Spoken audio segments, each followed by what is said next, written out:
International Peace Day, Royal Highness. Good afternoon. Good And good afternoon. afternoon to the House of Royal greetings indeed. How is my lighting? I look dark.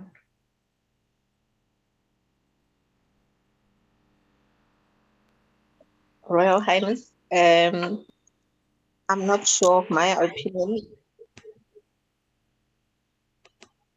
but you look. Is it fine? Yes, I think it's fine. Okay. It's beautiful, by the way. Right. Thank you. Thank you. You know, it gives very strict instructions, you know.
All our speakers are on now. Princess, did you get my text on WhatsApp? Yes, I did, madam. I have seen it. Thank you. Okay. Thanks. Sorted.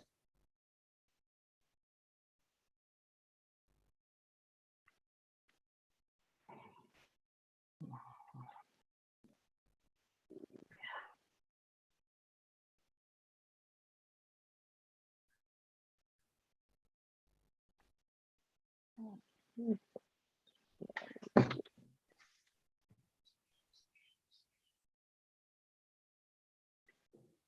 God.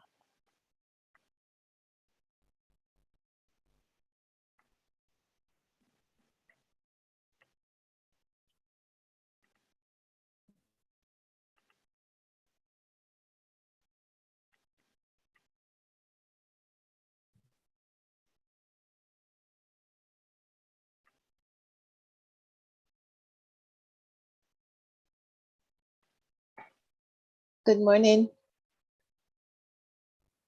Hi, Honorable. How are you? I am doing good. Very good. Happy Independence. Yes. Thank you. Happy Independence.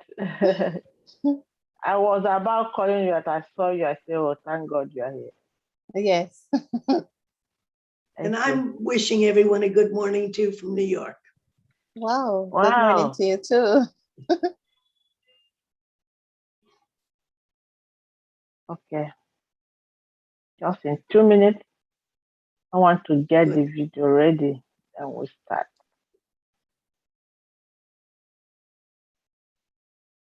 Good morning, everyone. Grand Rising from Texas, Austin, Texas. Good morning, you're up early. Yes. With the chickens. Good. Here in Texas.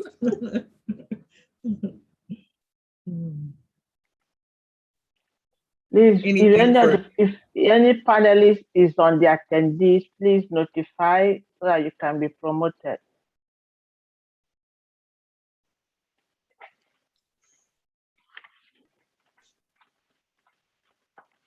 Okay, good morning, everyone. Good morning, good afternoon, good evening, depending from where you are calling from. on this platform, we are having two celebrations. One is the International Day of Peace, and I say Happy International Day of Peace to everyone. And secondly, today is one of our speakers from Belize is on the line, and today is their Day of Independence. Oh, And we are saying Happy Independence to Belize and wish them many, many more independence in peaceful existence to the glory of God. Amen. So we're about to start right now, and I want to just say welcome to everyone. Special greetings from the Africana Women Working Group at the UN, a group of organizations with consultative status with United Nations. Usually every General Assembly will come together bringing women because every woman is a first lady, bringing women to a discussion on issues that concern them. And we utilize this, especially the September 21, the International Day of Peace, because of the situations and crises that confronts women from across the world, starting from domestic violence, sexual abuse, marital issues, family issues, career issues, gender equality and inequality that have been the ringing of the bell everywhere. So we use that to discuss on issues that concerns women and see how we can reach out to necessary appropriate quarters within the year.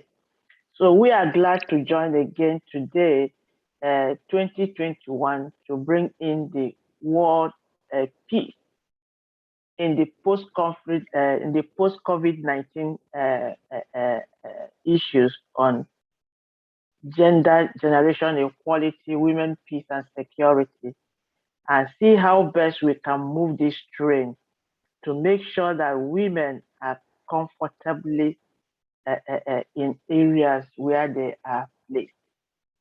Comfortable in the home, comfortable in the place of work. Those who want to vie for posts, public positions, political positions, they are comfortable doing it. Because we cannot just be talking about world peace when the major aspects that are inclusive into the issue of peace are neglected, and that is the issues about women and gender. So today is a very special, important day to all of us, and I want to believe that all women are cued into this particular issue, especially on the theme of the Day of Peace from the United Nations, recovering better for an equitable and sustainable world. So on Friday, we all know that on Friday, the United Nations Secretary General Antonio Guterres and the President of UN General Assembly 76th Session, Abdallah Sahid, rang the peace bell at the United Nations Peace Ground to deliver global alert about world peace. Each year, the International Day of Peace is observed around the world on 21 September. The UN General Assembly has declared this as a day devoted to strengthen the ideals of peace through observing 24 hours of non-violence and ceasefire. In 2021, as we heal from the wounds of COVID-19 pandemic, we are inspired to think creatively and collectively about how to help everyone recover better, how to build resilience, and how to transform our world into one that is more equal, more just, equitable, inclusive, sustainable, and healthier. The pandemic is known for hitting the underprivileged and marginalized groups, the others. By April 2021, over 687 million COVID-19 vaccine doses have been administered globally, but over 100 countries have not received a single dose. People caught in conflict are especially vulnerable in terms of lack of access to health care. In line with the Secretary General's appeal to a global ceasefire last March in February 2021, The Security Council unanimously passed a resolution calling for member states to support a sustained humanitarian pause to local conflict. The global ceasefire must continue to be honored to ensure people caught in conflict have access to life-saving vaccinations and treatment. The pandemic has been accompanied by a surge in stigma, discrimination, and hatred, which only cost more lives instead of saving them. The virus attacks all without caring about where we are from or where we live in. Confronting this common enemy of humankind, we must be reminded that we are not each other's enemy. To be able to recover from the devastation of the pandemic, we must make peace with one another. Especially women must make peace with one another. And we must make peace with nature. Despite the travel restriction and economic shutdowns, climate change is not on pause. What we need is a green and sustainable global economy that produces jobs, reduces emissions, and builds resilience to climate impacts. This year's theme, Recovering Better for an Equitable and Sustainable World, is most significant as the entire world is beginning to recover from COVID-19 havoc, which not only injected fear into the health of human life, but also created more crises in times of peace into human emotions. Our group, the Africana Women Working Group at the UN, we hold holding an event today with respect to the theme of the International Day on Generation Equality, Women, Peace, and Security in Perilous Times.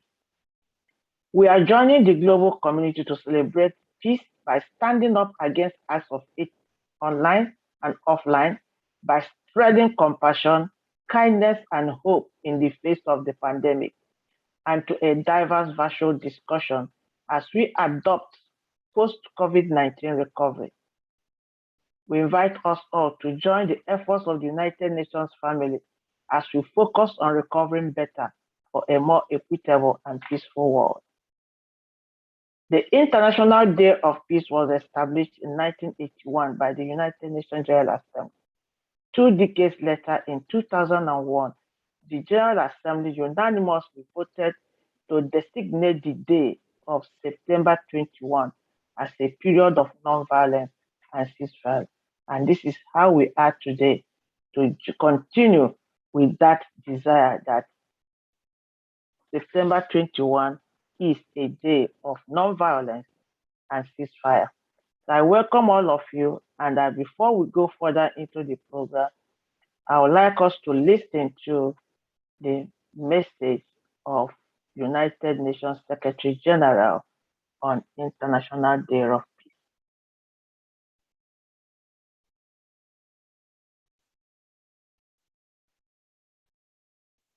United Nations Secretary General on International Day of Peace. This year's International Day of Peace comes at a crisis point for humanity. COVID-19 has turned our world upside down. Conflicts are spinning out of control. The climate emergency is worsening. This year's International Day of Peace comes at a crisis point for humanity. Division are driving people apart. COVID-19 United Nations Secretary General conflicts are spinning the human family. We face the climate emergency is worsening. This year's International Day of Peace comes at a crisis point for humanity. Division are driving people apart. COVID-19 United Nations Secretary General solidarity for a lasting, sustainable human family. Every day we face the climate emergency is worsening. This year's International Day of Peace comes at a crisis point for humanity. Division are driving people apart. COVID-19 Secretary General solidarity for a lasting, sustainable human family. Every day we face the climate emergency is worsening. This year's International Day of Peace comes at a crisis point for humanity. People of COVID-19 Secretary General solidarity for a every day we face the climate emergency is worsening. This year's International Day of Peace comes at a crisis point for humanity. People of COVID-19 Secretary General solidarity for every day we face the climate emergency is worsening. This year's International Day of Peace comes at a crisis point for humanity. People of COVID-19 Secretary General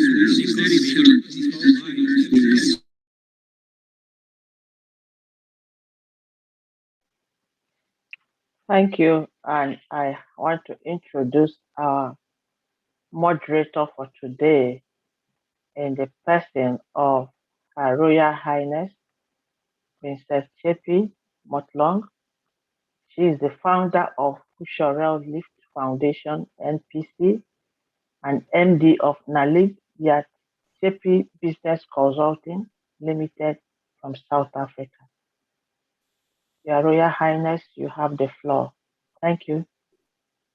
Thank you very much, Dr. Ada. Thank you very much, the First Lady. Thank you, and all welcome. Greetings to you all, First Ladies. Today, I've been told we are all First Ladies and all Excellencies, all Ambassadors, and everybody, even those that are following us on YouTube. What a wonderful day it is. I'm greeting you from South Africa in the city of Gold, Gauteng, to be precise. This is the city, or should I say, where the cradle of humankind is. So if you ever want to trace your origin, do come over and I will come and show you where you come from. Thank you so much. And thanks for having us. We are going to have a very short program of today. And allow me to say happy International Peace Day. My goodness, will you click wherever you are, and whether you are waving or clicking or clapping, but just showing that you are greeted and showing that you can see me and that I can see you. You are all looking so radiant and beautiful. Thank you so much, Ambassador Dr. Sam. I can see you. I can see you. Thank you, thank you, thank you. Our program is going to be really very short, and I'm going to shoot straight to it. Our very first speaker is going to be Councillor Pauline Soberanes Tillet. She will be speaking on women empowerment and families, elderly affairs, diverse abilities and special needs, NGO and civil society, public utility, adopt a park, adopt a school, Belize. Ambassador Pauline, please take up a stage. Councillor Pauline.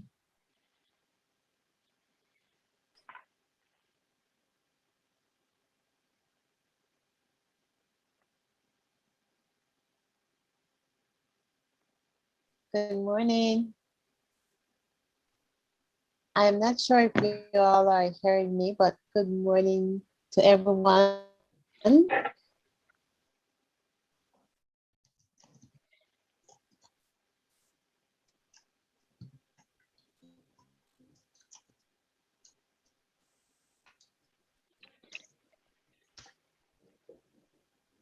Can you come out a bit, Councillor?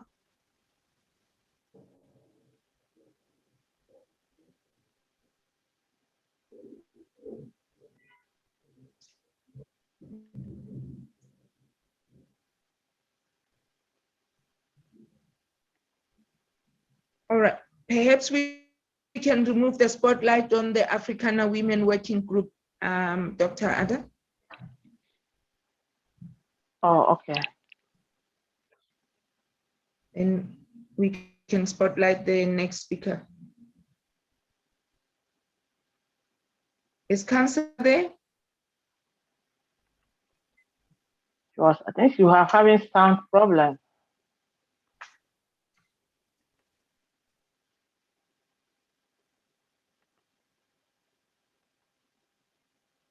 Okay, maybe we can skip her, and we have Ambassador Dr. Samuel Jacobs. Hello. Yes, yeah, better. Hello. We can hear you. Yeah, we can Can hear you you. hear me? Yes.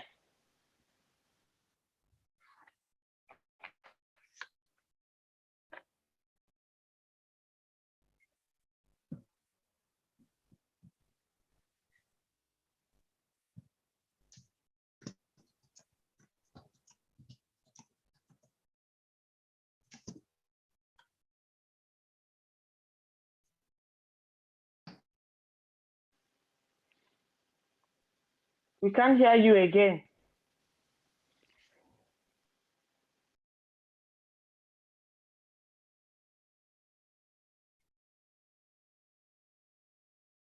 Yeah, moderator, can we give her time? Let's get the keynote speaker, because the other two are yet to call in. And we get Yes, please, we have Ambassador Dr. Samuel on the line, and I'm sure he's ready. So let's have him. Shall we go to Her Worship Shiran Palacio? No, the counselor is representing Her Worship. They are both from Belize. Her Worship is Right. on activity. So who do we have among, do we have Anna S. We Clark, have Honorable Doctor? she's coming in soon. Good morning. So let's have, Can you all okay, hear very me? good. Yes, we can hear you. You're hearing me now? Yes.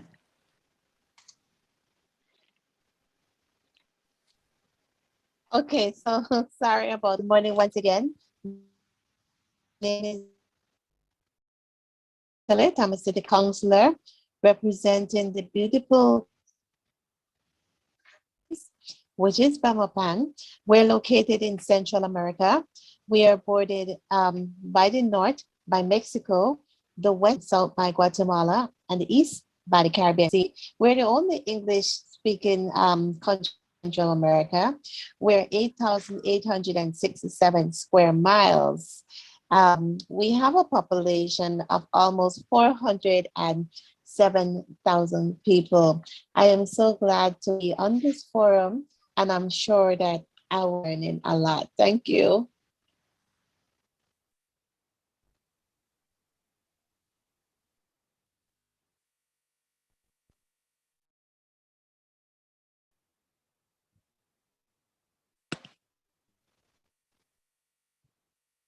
I'm really not sure if you're hearing me well.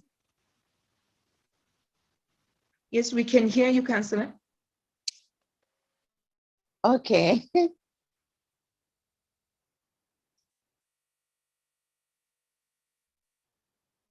Thank you. I wasn't hearing you all well just now.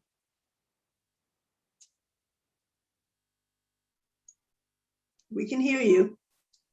We seem to, okay, so we seem to have a delay or something, but I was just introducing myself. You could go on.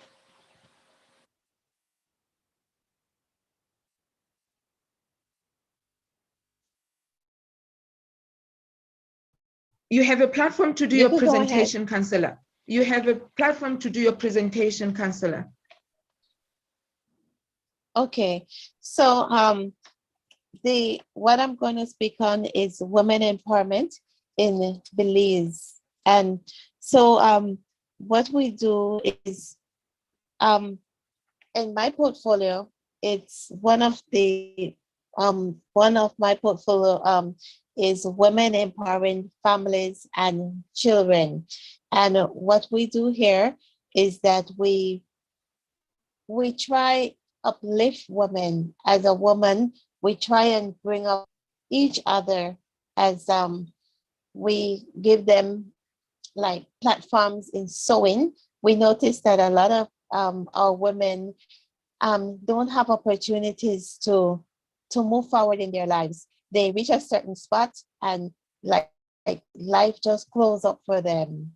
And so we give them opportunities.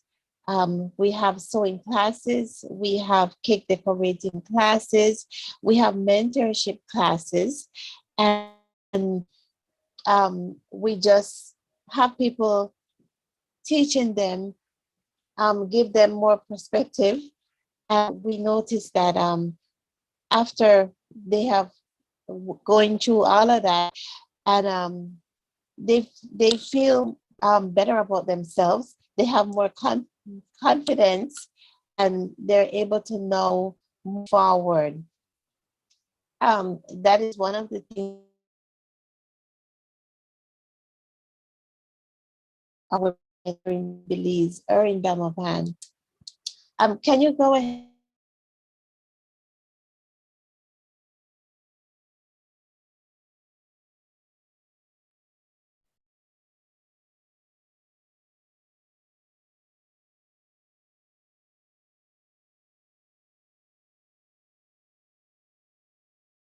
Hello, are we having a connection challenge? It looks like it. Okay, Shall we move on? We will call our next speaker, Ambassador Dr. Samuel Jacobs, Executive Director, Jacobs Abbey Global Institute for Leadership Studies, here to speak to us about recover from devastation of the pandemic. We must make peace and advance generation equality, women, peace and security in perilous times.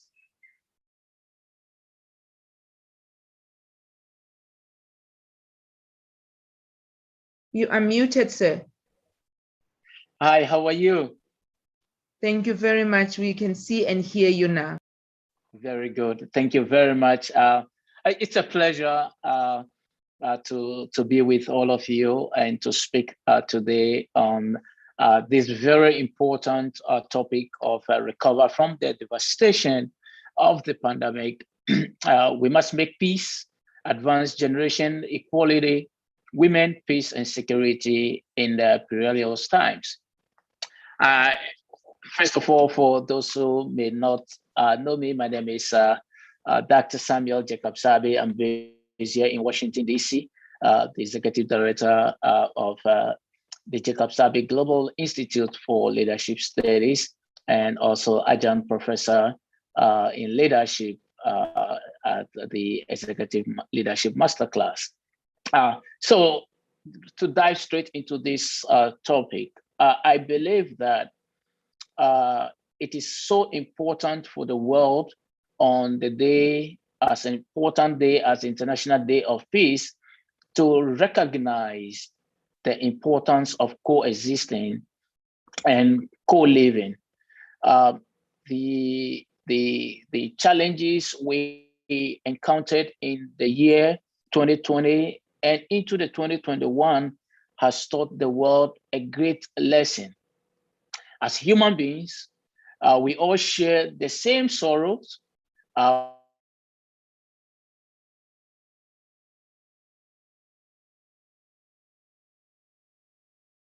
We all share the same potentials. The COVID-19 pandemic actually reminded us as how interdependent we are as a global entity. What happened to one person in China affects the next person in Zimbabwe. What happens to the other person in Somalia affects the next person in Mongolia. The global crisis proved to us that we need to be in harmony with one another in order for us to advance together. Therefore, it is up to all of us to try to cultivate a peacefulness and a peaceful mind in order for us to be able to work our way through this pandemic. As we all know, this year, the United Nations is asking us to look at the theme recovery from the pandemic. And it is so important and so crucial that in order for us to bring this era of pandemic to an end, there is therefore the need for the world, irrespective of where we find ourselves, to come together and to put our efforts together in order for us to be able to overcome this threatening component of the pandemic. As we all know, the pandemic risks making these efforts even worse. The world came together with our resilience to overcome this pandemic. But lo and behold, just as every virus, they always come with various variants. And we just realized that the Delta variant is even worse than the original virus. Therefore, a certain kind of attitude is expected of every individual in order for us to overcome these devastating challenges that the world is confronting. This morning, I issue a press statement on behalf of our organization on the day of International Day of Peace, and I did reiterate that if we sit and do nothing, we will all be consumed by the challenges we are confronted. But we are known to be very resilient people. And as resilient as we are, it is also onus on us to support the effort of civil society organizations, to support the efforts of governments, to support the efforts of the United Nations. And I believe that by doing so, we shall overcome this crisis. My hopeful expectation is that the pandemic will also encourage us to have a serious assessment of how we have lived our lives as humans and how important it is to connect around the world and build synergies and efforts in order for us to overcome challenges and situations that we find ourselves in. Again, like I said, at the core of this transformation, it is important for us as a global entity to go beyond ourselves and connect with our fellows around the world. And I thank Dr. Ada and Co for putting up this splendid program, because by talking and by speaking, we bring empowerment to those who matters to us. Now, the question one may ask, how can we stay connected when we are being encouraged to distance from one another? Many of us are missing our small, meaningful moments of connections and friends, and this has caused a lot more problems. We have seen the gender gap widen. We have seen the wealth become more wealthier. We have seen women and children abused even the more. We have seen mental health problems gone up. And more importantly, we have seen disparities in our health system, and we have seen the overburdened work of our health professionals. I believe strongly that feeling connected to our friends is one of the most simple but important predicators of our physical health. It helps us to talk. It helps us to speak.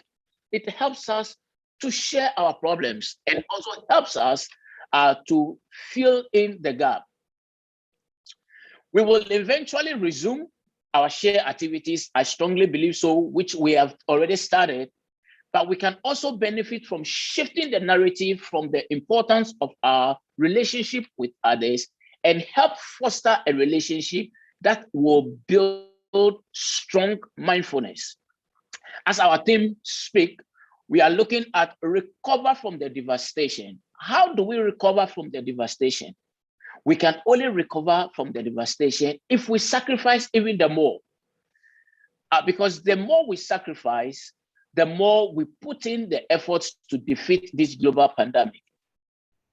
But the real challenge for us as folks with an affiliation to the United Nations and civil society organizations working for peace, security, women, and advancement of women's generation, the question to all of us is, what are we doing individually in our respective places to ensure that we advance the cause of women, we protect the most vulnerable, and we also ensure that peace and security prevails across the world, especially in developing countries? We can only do this once we come to that realization and we come to that understanding that peacefulness starts with us. The journey of showing tolerance and coexisting rests upon all of us. Always keep it at the back of your mind, the golden rule which applies to every sphere of a religious group. Do unto others what you want others to do unto you. Take a moment, take a pause and ask yourself, what have you done today to shape the life of a woman, to shape a life of a young girl, to shape a life of a young boy? What have you done today? Have you spoken up enough about the subject matter? Have you been blessed to the point that you have the resources to bless other people? We saw the devastation that recently happened in Haiti. What has been your contribution towards the support of the folks in Haiti? We just saw what happened, the withdrawal of the United States troops from Afghanistan, and the devastation and the confusion. What have you done as an individual to help protect the women and children in these regions? To wrap up, I will say to all of us here today, the International Day of Peace, since its establishment in 1982, should not be an idealistic dream. It must be made a fact. Each and every one of us must rise up and contribute to the betterment of the people around us. It should not be seen as just a ceremony where we gather to celebrate and to issue statements and make recommendations, but a real action should come from each one of us. You can do it alone, all by yourself, even without the help of anyone. How? By just being yourself and being intentional and reach out and help when you can. God bless all of you, and thank you for the opportunity, Dr. Ada. Thank you very much. Thank you very much, Ambassador Dr. Samuel Jacobs. You have put it so well. And thank you for gracing us, the First Lady. So I don't know whether do we say First Man, I'm not sure, but we just are thankful for you to grace us, for your support as well. And may we see more of you continuing to support our women, continue to support the agenda of women, and as we move along as well. Here in Africa, we know very much about working together with our fathers, with our brothers. That is what we call the spirit of Ubuntu. Thank you so much. Ladies and gentlemen, allow us to move right along to have our second speaker, the keynote presentation, again on the same topic of recover from the devastation of the pandemic. We must make peace and advance generation equality, women, peace and security in perilous times. Here to tell us more is going to be Susan Harvey, who is the Executive Director and Primary UN Representative, Peacemaker Corps Association. Susan Harvey. Thank you. Thank you very much. And good morning. And I hope, am I on? Can you hear me now? Yes. Okay, good. I really appreciate this opportunity to speak with you and to speak with all of you. And I think it's really most interesting that I'm following Dr. Samuels, because I'm picking up where he left off on some of his wonderful statements, which were so important. My NGO, the Peacemaker Corps, was founded in 1997 to support the United Nations mission to promote peace, tolerance, and nonviolent conflict resolution for youth around the world. That is the next step, I think. You talked about, we talk about the adults, but youth, it is so important. They are our future.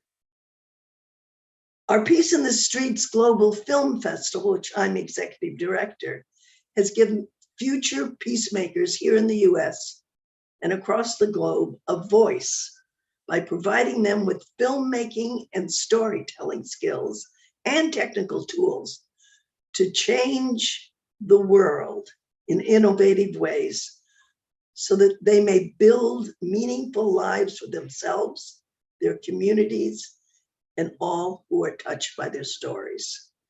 There's no more powerful way of conveying this meaning than through the stories of children. And now, as we all know, the need has never been greater. Each day, millions of children and young adults are victims of bullying, physical abuse, and nonviolent words and action.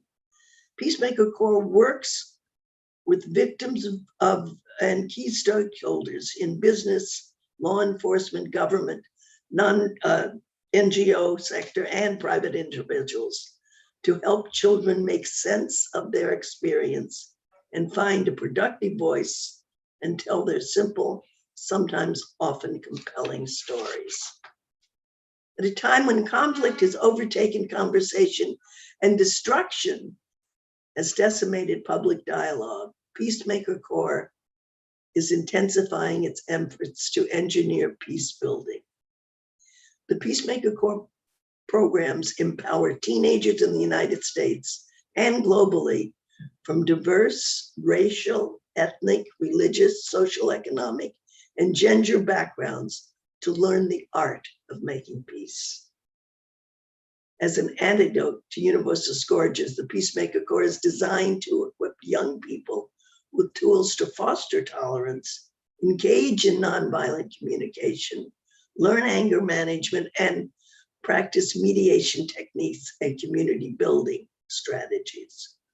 More than just an instructional program, PCA provides the ingredients for a lifelong regime that fuels the dreams and ambitions of young people and enables them to take an active role in seeking solutions for societal change.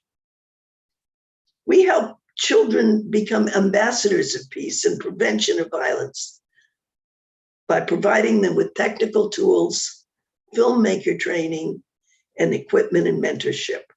They learn to work collaboratively across generations and with local teachers, volunteers, peace officers to find their voices and to tell their powerful stories. Psgff, Peace in the Streets Global Film Festival, is a simple concept with easy to use tools that yields profound results. The program gives children the opportunity to learn from adult mentors and to transform themselves into young filmmakers and lifelong storytellers who know how to communicate in the service of peace and understanding with families, schools, communities, their future workplaces, the nation, and even the world.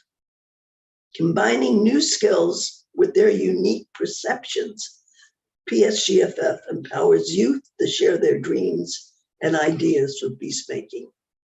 Youth 18 and under, we are a little different than the UN definition of youth. They talk about 18 to 35. We work with youth 18 and under, are invited to make a 1 to 5 minute video about what does peace in the streets mean to me? And each year there are thematic categories featuring the United Nations Global Sustainable Development Goals. We highlight a particular goal each year. In 2019, we focused on SDG 13, which were the climate and the environment.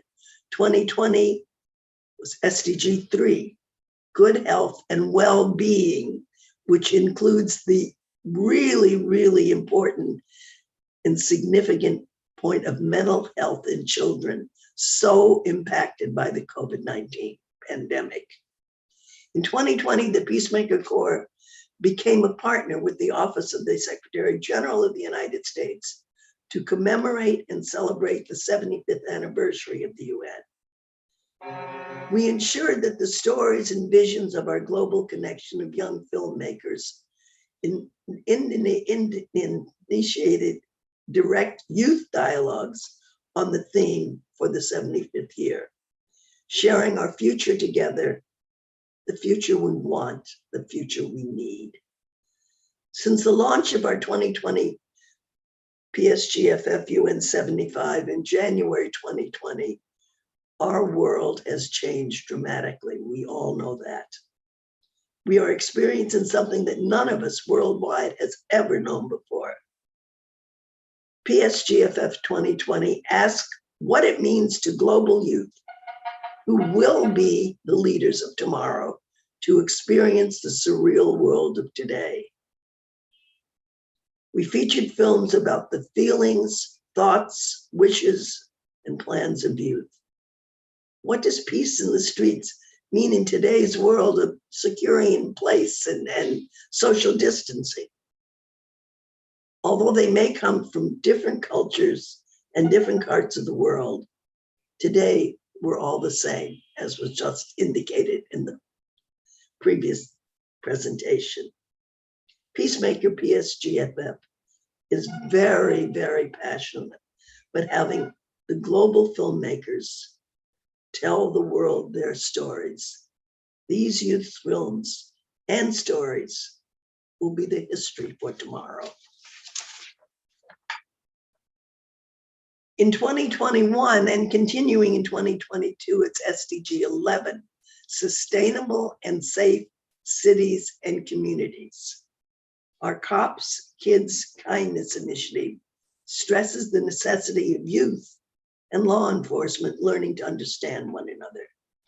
If communities have confidence in and respect for their peacekeepers and law enforcement, believe that law enforcement shares their interests, goals, and values, overall crime rates will decrease, and both community and officer safety will be enhanced.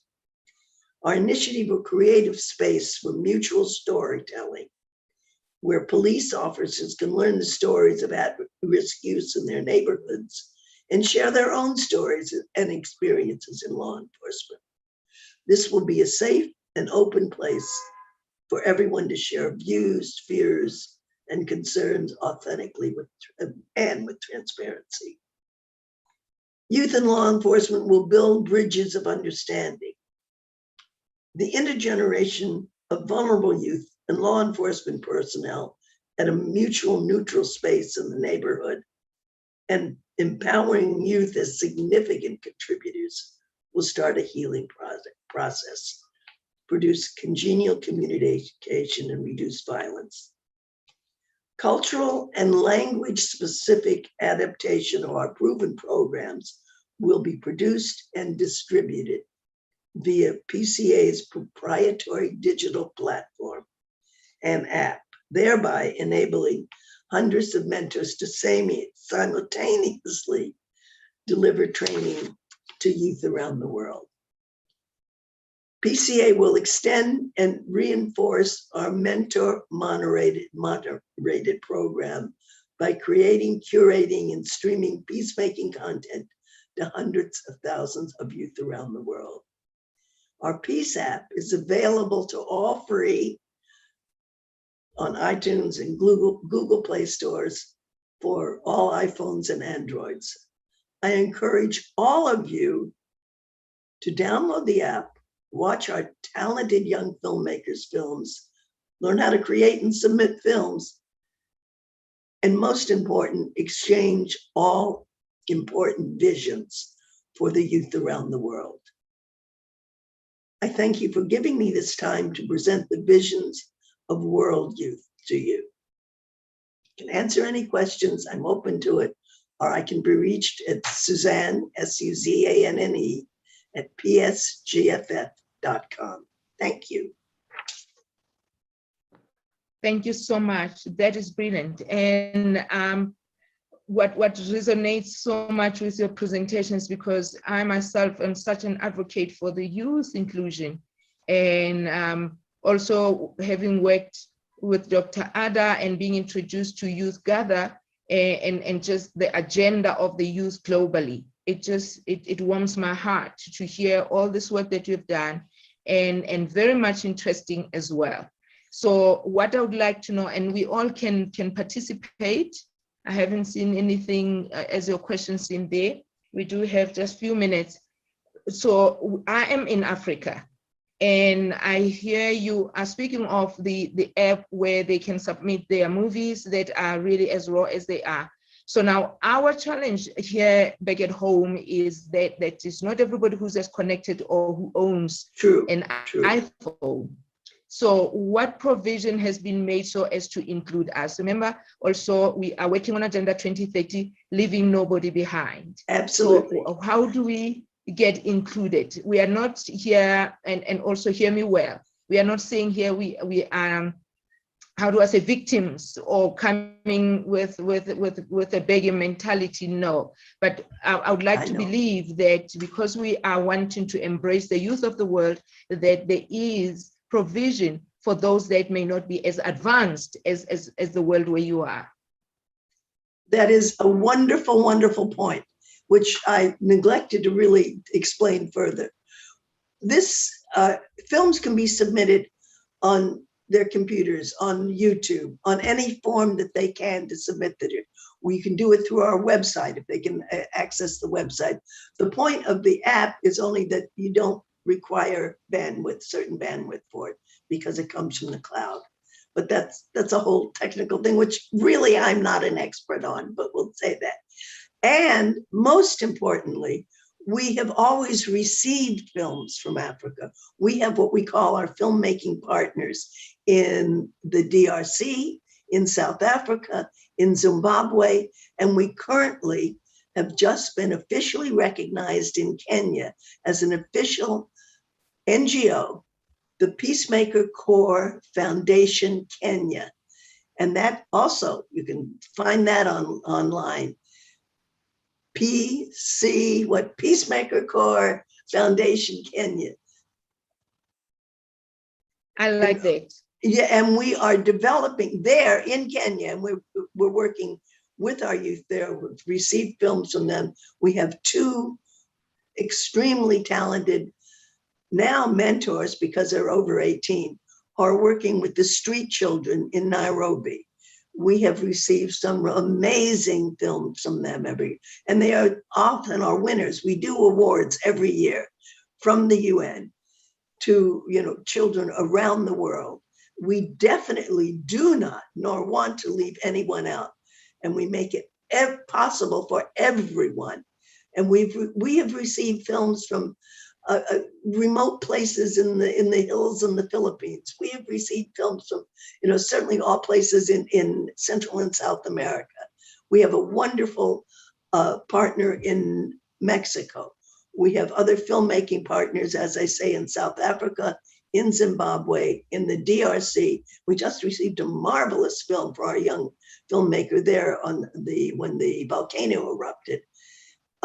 All of these can, they are on our website. They can be seen, and that's psgff.org or peacemakercorps.org, either one.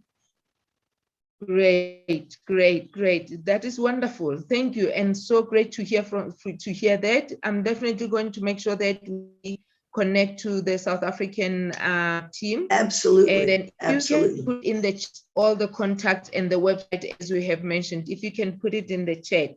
Susan, Certainly. This has been a wonderful one. Do we have anybody who wants to interact with Susan, perhaps? I don't see any hand, but very, very interesting presentation. And we are going to have your contacts and the website in the chat. Right, as we move along now, and we are here with the first ladies, and we have heard from the first ladies, and they really have so much interesting stuff that they are doing on the ground, and we are learning from each other. And we know definitely that the circle has been created and it's now bigger and bigger. So we all have a seat at the table at the UN. Here to agree or disagree with us here, we are going to hear from Ambassador Reverend Bauki.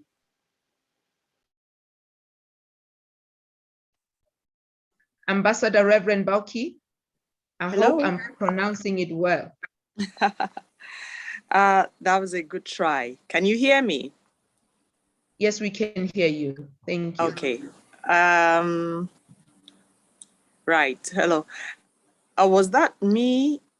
My name is Bokwey, Bokwey. Is it me you're calling? Yes, I was, and apologies, Bokwey. So yes. Bokwey Ben Lee. Yes, thank you. Thank you so much for having me. Yes, I actually had a question and a couple of comments, and I'm so glad, and I really thank God for Dr. Ada, the host of this program, and for all the wonderful things that she's doing. And I thank God for all the speakers who have spoken so beautifully and so thoughtfully and so eloquently.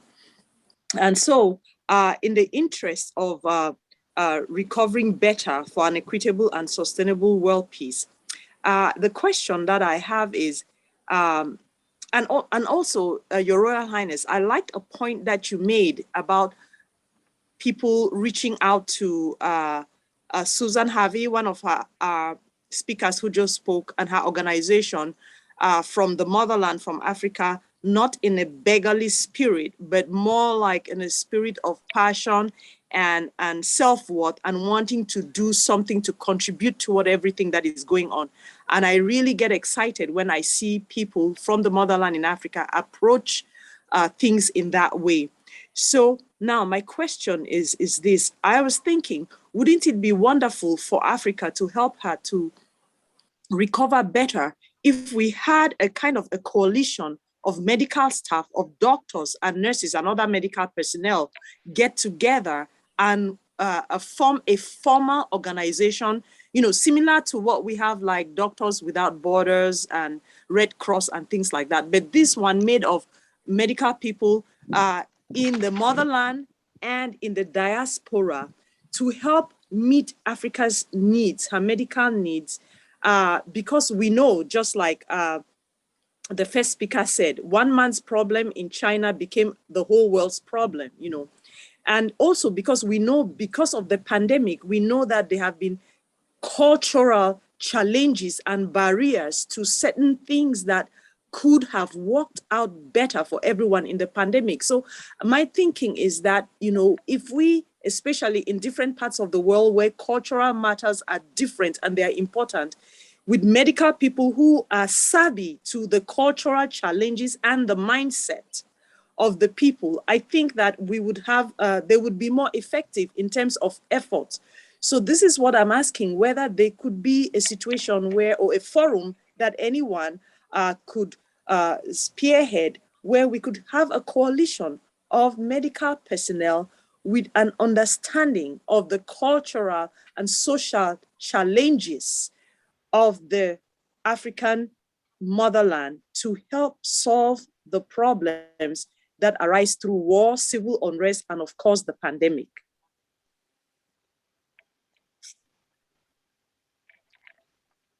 Right, I will leave the answers to come from our speakers that have already spoken. I would like to believe that's who you are directing to. Thank you. This is Suzanne. Thank you so much. Yes, it is extraordinarily important for us all to really have some kind of a coalition and continue to work together. I mean, through my group with our youth, through my group in Kenya and in the other countries, they are not, well, some of them may be, but basically they're not doctors or medical professionals. But that is a piece that is so important, because if health is not understood and if you're not able to have the means or the ability to get to someone or to learn about this, then the youth will not have an opportunity to grow up. And that is important. I know that Dr. Frederick Ogenga, who is the chairman of our Peacemaker Corps Kenyan Foundation, is currently working on a program that will bring information to midwives around Kenya and around the surrounding area. That's being done with some international organization. So yes, I fully agree with your idea. Thank you. Thank you. Thank you so much. Thank you so much. Any of the speakers who would like to add? If not, Reverend Yvonne, you can also use the Q&A section. I see your hand is up. You can use the Q&A section to raise any question that you have or comments. To all our participants, to all our attendees, you are so very welcome to raise, to participate as well, to contribute. So use the Q&A and we will be reading them and bringing the answers as well.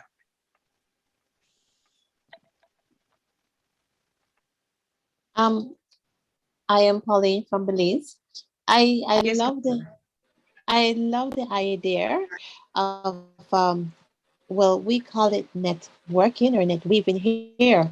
Belize is very small, and especially right now with the pandemic, we need a lot of resources. We need a lot of doctors and nurses to come in. So I love the idea of having, like doctors and all of this, so that we can build up on what we have here in Belize and learn from each other as well.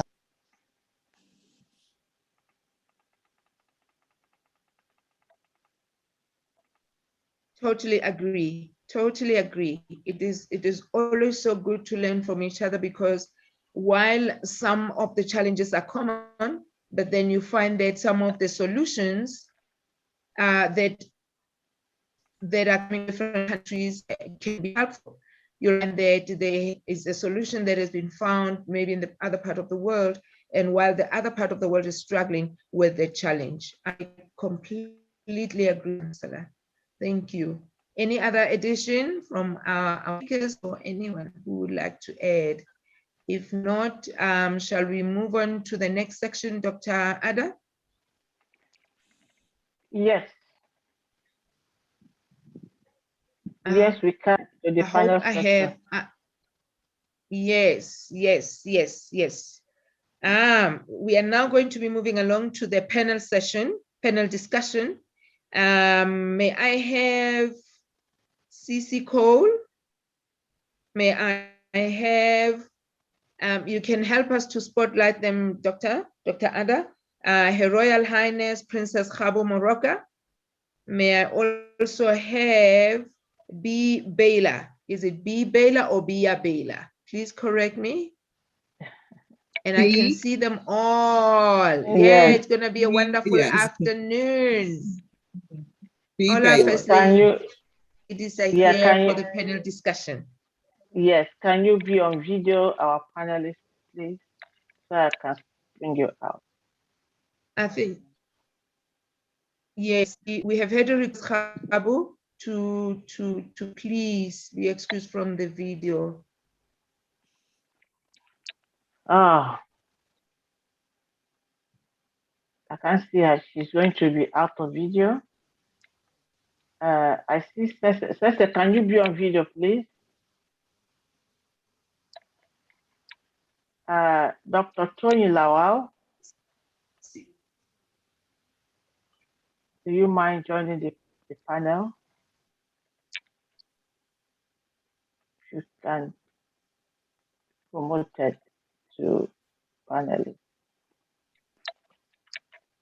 Yeah. Can she hear us? Can she hear Maybe us? she's away from, I don't see any unmuting. Okay, go ahead while I track them. Cece is on the line, maybe she's off. All right. We will be, our discussion is going to be around, let me just have some water.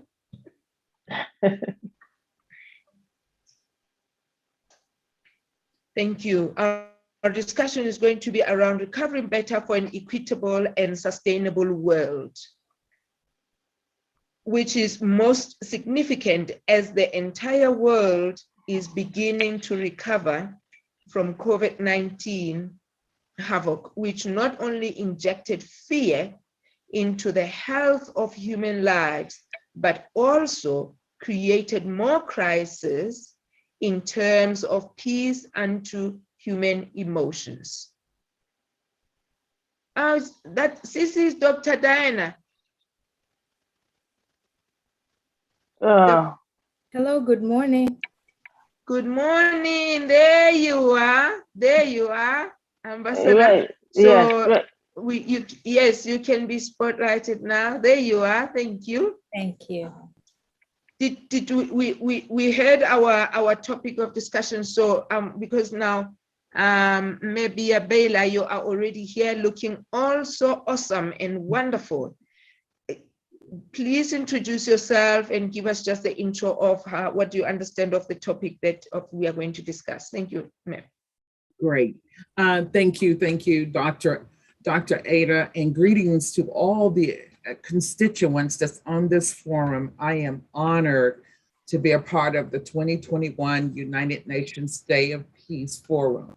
I am B. Baylor, a retired nurse. a successful business owner, a nonprofit expert, community leader, global change agent, and mentor to women around the world. I love empowering women around the world and established women. And I'm just honored, and I understand that the presentation that I would like to talk about is unveiling peace in our community through risk and resilience with world leaders, And that just stands out with me, unveiling peace in our community through resilience and risk. Great. Thank you very much for that brief intro. Now, Dr. Diana, would you like, so we did say, we did confirm Dr. Diana is CC code. Dr. Diana is next section, not this section, next section. Okay. So who, do I still have CC code? That's what I'm looking for. I can't find her on the line again. What about Princess Gabo? Princess Gabo is there. CC Yeah. code, I saw her earlier. Yes, she's here. I don't know where she went. Yeah, Princess Gabo is there. Yeah, bring her in. Because I can't see her on camera to spotlight. Greetings. Thank you very much, Your Royal Highness, Princess Tepi, our moderator for the day. My sincere apologies. I have flu. Your Majesties, Excellencies, Ambassadors, dignitaries, First Ladies, and all esteemed guests, I take this opportunity to recognize all in accordance with protocol, and I send my warm South African greetings. I am Princess Gabuilelwe Moroka of Barolombo Silika in South Africa, the Free State Province, which is the breadbasket of South Africa. And I am the founder of the Princess Gabo Foundation, which advocates for responsible reproductive health and maternal and child health. I am also a member of the executive of the National House of Traditional Leaders, which is the highest body of royal leadership within the country. I'm also a community leader, a developer, a change maker, and I'd like to regard myself as a warrior, a barrier breaker in all aspects. I think that's the introduction that I'll make. And thank you very much, Madam Moderator. Thank you so much. Thank you so much. While we are still waiting to locate CC, perhaps the two of you can help us through this topic, to navigate this topic. We are saying recovering better for equitable and sustainable world, that it is most significant as the entire world is beginning to recover from COVID-19 havoc, which not only injected fear, that is where my keyword is, it injected fear in us. And we know that where there is fear, there can never be peace.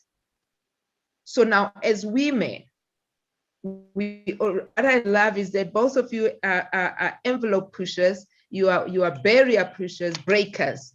So now this fear, how do we deal with the fear that has been injected in our families, in our relationships? Because we have seen the manifestation of this fear. How do we calm the society or our families down to say, we will recover, all is well? How do we do that? I love this topic because I just had this conversation with family on Sunday. The heart is hurting and families need each other. The only way we are going to remove fear is go gather our families and bring them back together. Families are lonely and they're hurting. And that fear that's been injected into our families, it's a stigma, it's a downfall. It has to be removed. And it starts with bringing families together. Families are separated. That is what the intention of the pandemic has caused families to, and demise within the family to happen. And that, my dear, is broken heart amongst our community. And we're the only one that have to go in from ancestors all the way down to the children and bring our community back together with love, because it's a healing that is required for us to come back together and stamp out the fear. Thank you so much. Very, very well answered. Your Royal Highness Mekhabu Moroka, we know that this fear is also has embroiled our men in our society, and thus we are seeing violence all over the shore, even in our country, because it will be relevant from where you are. That now we are seeing violence from these men, and we can assume that really it is out of the fear that maybe they are reacting. It is that fear of the pandemic that is now being injected in them. And now they are hurting our families, our daughters, or even other men they are also hurting. And we are seeing the spread of gender-based violence. This also is hurting our women. How can we assure our men that all is well? They are also being taken with, they are also being seen and heard, that there is still attention for them. Thank you very much, Princess Tsepi.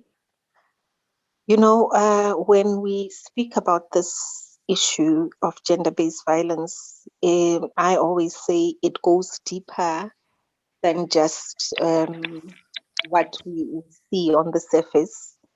It goes deeper in the sense that there's a root cause, and usually what you would see is that it's not something that just happens.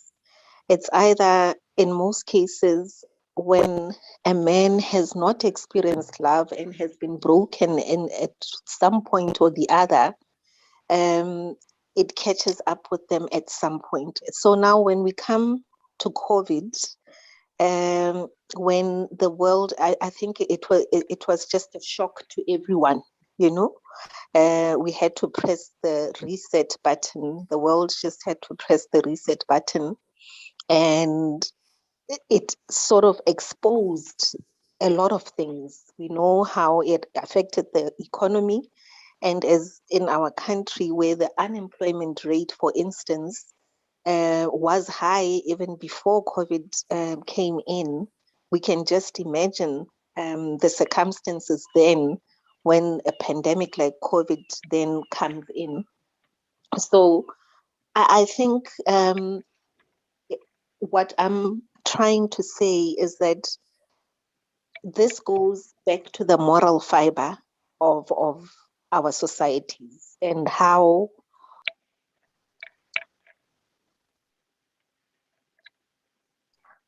I think Madam B clearly said it, that, you know, it begins in the home. It begins in our small nuclear spaces where we try to rebuild. But I also, for instance, in my organization, Princess Gabo Foundation, we have a program called Let's Kangaroo Africa. And it's just a program that talks about, it promotes kangaroo mother care.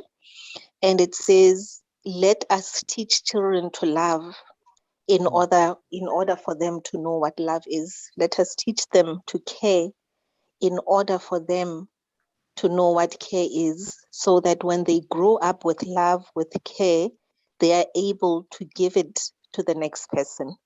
So that's why I'm saying it all starts at the root. And my stance is that we cannot try to say we want to change now when things have gone wrong. We have to, if we want to see true change, let's go to the root cause of all the challenges that we face. It's unfortunate, even when we come to the women themselves, they find themselves vulnerable because a woman is the one who's more compromised. She's the one who takes care of the family, makes sure that everyone is sorted out and taken care of before she can take care of herself.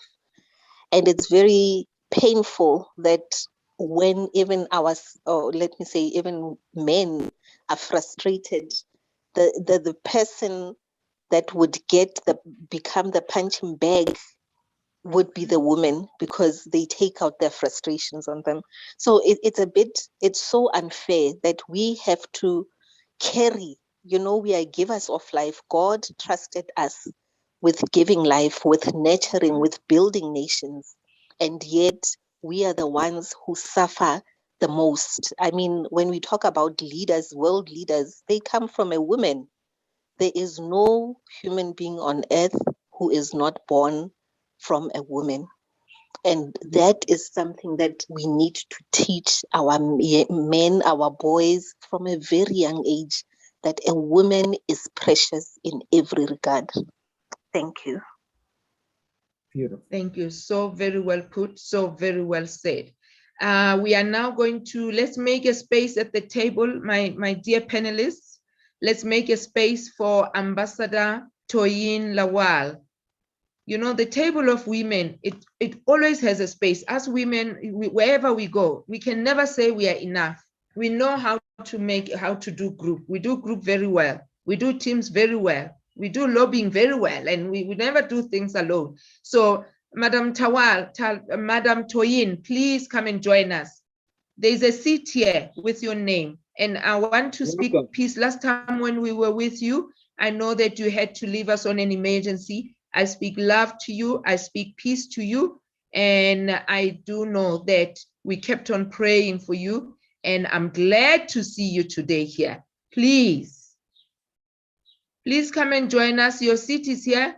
Dr. Ada, will you please be so kind and let her occupy her seat at the table? I think Dr. Ada does not want us to have a spotlight. Isn't it, Ambassador B? I think so. Come on, Dr. Ada, we are the first ladies. Honor us just today. Honor us just today. Let's have I think she wants, maybe she wants to be off camera because of where she is. Let's hear her. Come, Ambassador Toyin. Ambassador Toyin Lawal, where are you? And you come up Where are you? the panel.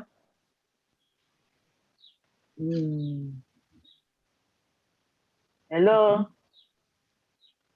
Ambassador Toyin, you are not there now. My goodness. And I had a very, very, very good a question for her. I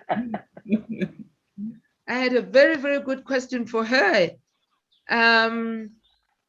All right. She did mention Ambassador B. Baylor, maybe she's you have spoken that you are the mentor to women globally. Do you have your programs here in South Africa? I have one program, the Global Empowerment of Professional Black Women, that is getting ready to launch. I am personally going to be working with Dr. Ada to collaborate and find other organizations here in the United States that are looking to connect and assist and support the mission. And that is one way that I believe the healing and the love and the fear can be removed by building that community level of resilience, that we now have a clear pathway and a seat at the table, that we as world leaders and women, that we could start by removing the conflict of poverty, of violence, and health disparities, a lack of education. We need proper housing. Homelessness is a huge issue, and hunger, and the global pandemic, and just having that collaboration, building peace amongst us. And it starts with this platform, a seat at the table, and execute.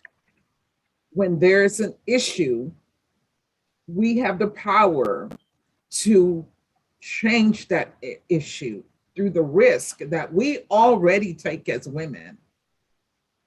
And we as women, we're resilient. So why is there an issue? It's because the fear has separated us. And that is what we need to widely agree upon, that we're going to come together and have that seat at the table and be welcome and open with love, so that we can start to heal and start building that relationship.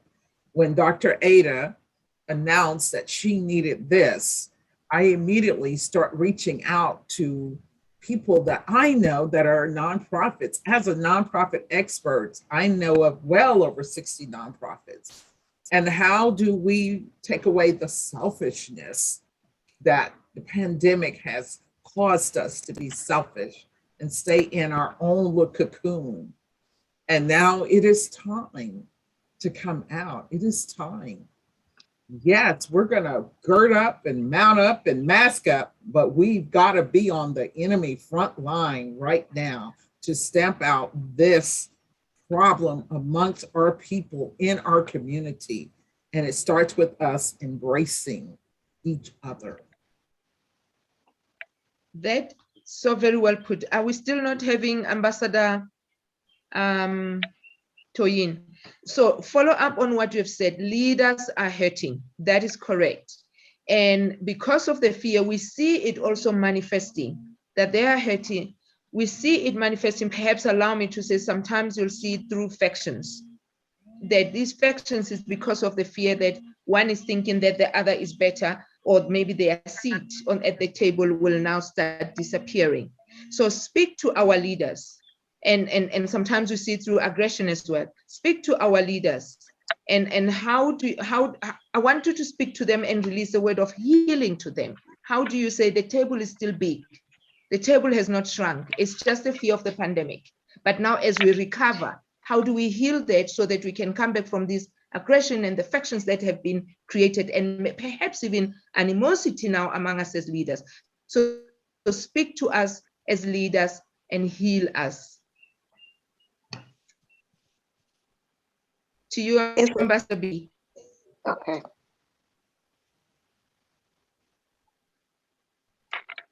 Do you want to take it, Princess Kabo? Okay. I can take it, Your Royal Highness. Thank you. Let me say, why then do we seem to have put fear ahead of us? Why have we allowed COVID to bring us to our knees, causing us so much terror? Why have we let it to take so much of us, mind, body, and soul? And we can continue to ask why, when fear is only fear, which once a person or an individual conquers, it will not have any hold on them. And therefore, why are we afraid? Why are we so afraid? As a child of the Most High, 2 Timothy 1 verse 7 says, "For God has not given us a spirit of fear, but of power and of love and of a sound mind." And these are all the tools we need to overcome. The world is so desperate for love. It is in need of formidable power, and above all, leaders with wisdom, charting a way forward. Without these three important principles, will only cause us a bigger divide between our nations and our communities. We have to find means and ways of mending all that needs to be fixed. And the question will always be the how part. And for me, as a leader as well, I say it is the part is, where wisdom, love, and willpower are, we can experience true change. And also, I think at the core is the spirit of Ubuntu that we have to cultivate. You are because I am. If we can all embody that attitude and spread love instead of hate, we should have compassion and empathy towards one another. And we must love one another as sisters and brothers to build a better tomorrow. We should lead by example as leaders. We should be the torch bearers. We should bring a sense of hope, of peace, of love, of prosperity to the people. That's what I would say. Thank you, Your Highness. Thank you so much. Thank you so much. So well put, so well said. And we now have our Ambassador Toyin Lawal. Thank you so much and welcome, Madam. Welcome, welcome. We will just go and have a quicker one. I know that you are a woman of God. I heard from last time. What do you think the church can put programs to contribute and help in diffusing this fear, in diffusing the crisis that we are seeing because of the pandemic? What programs can the church put to help us as the society?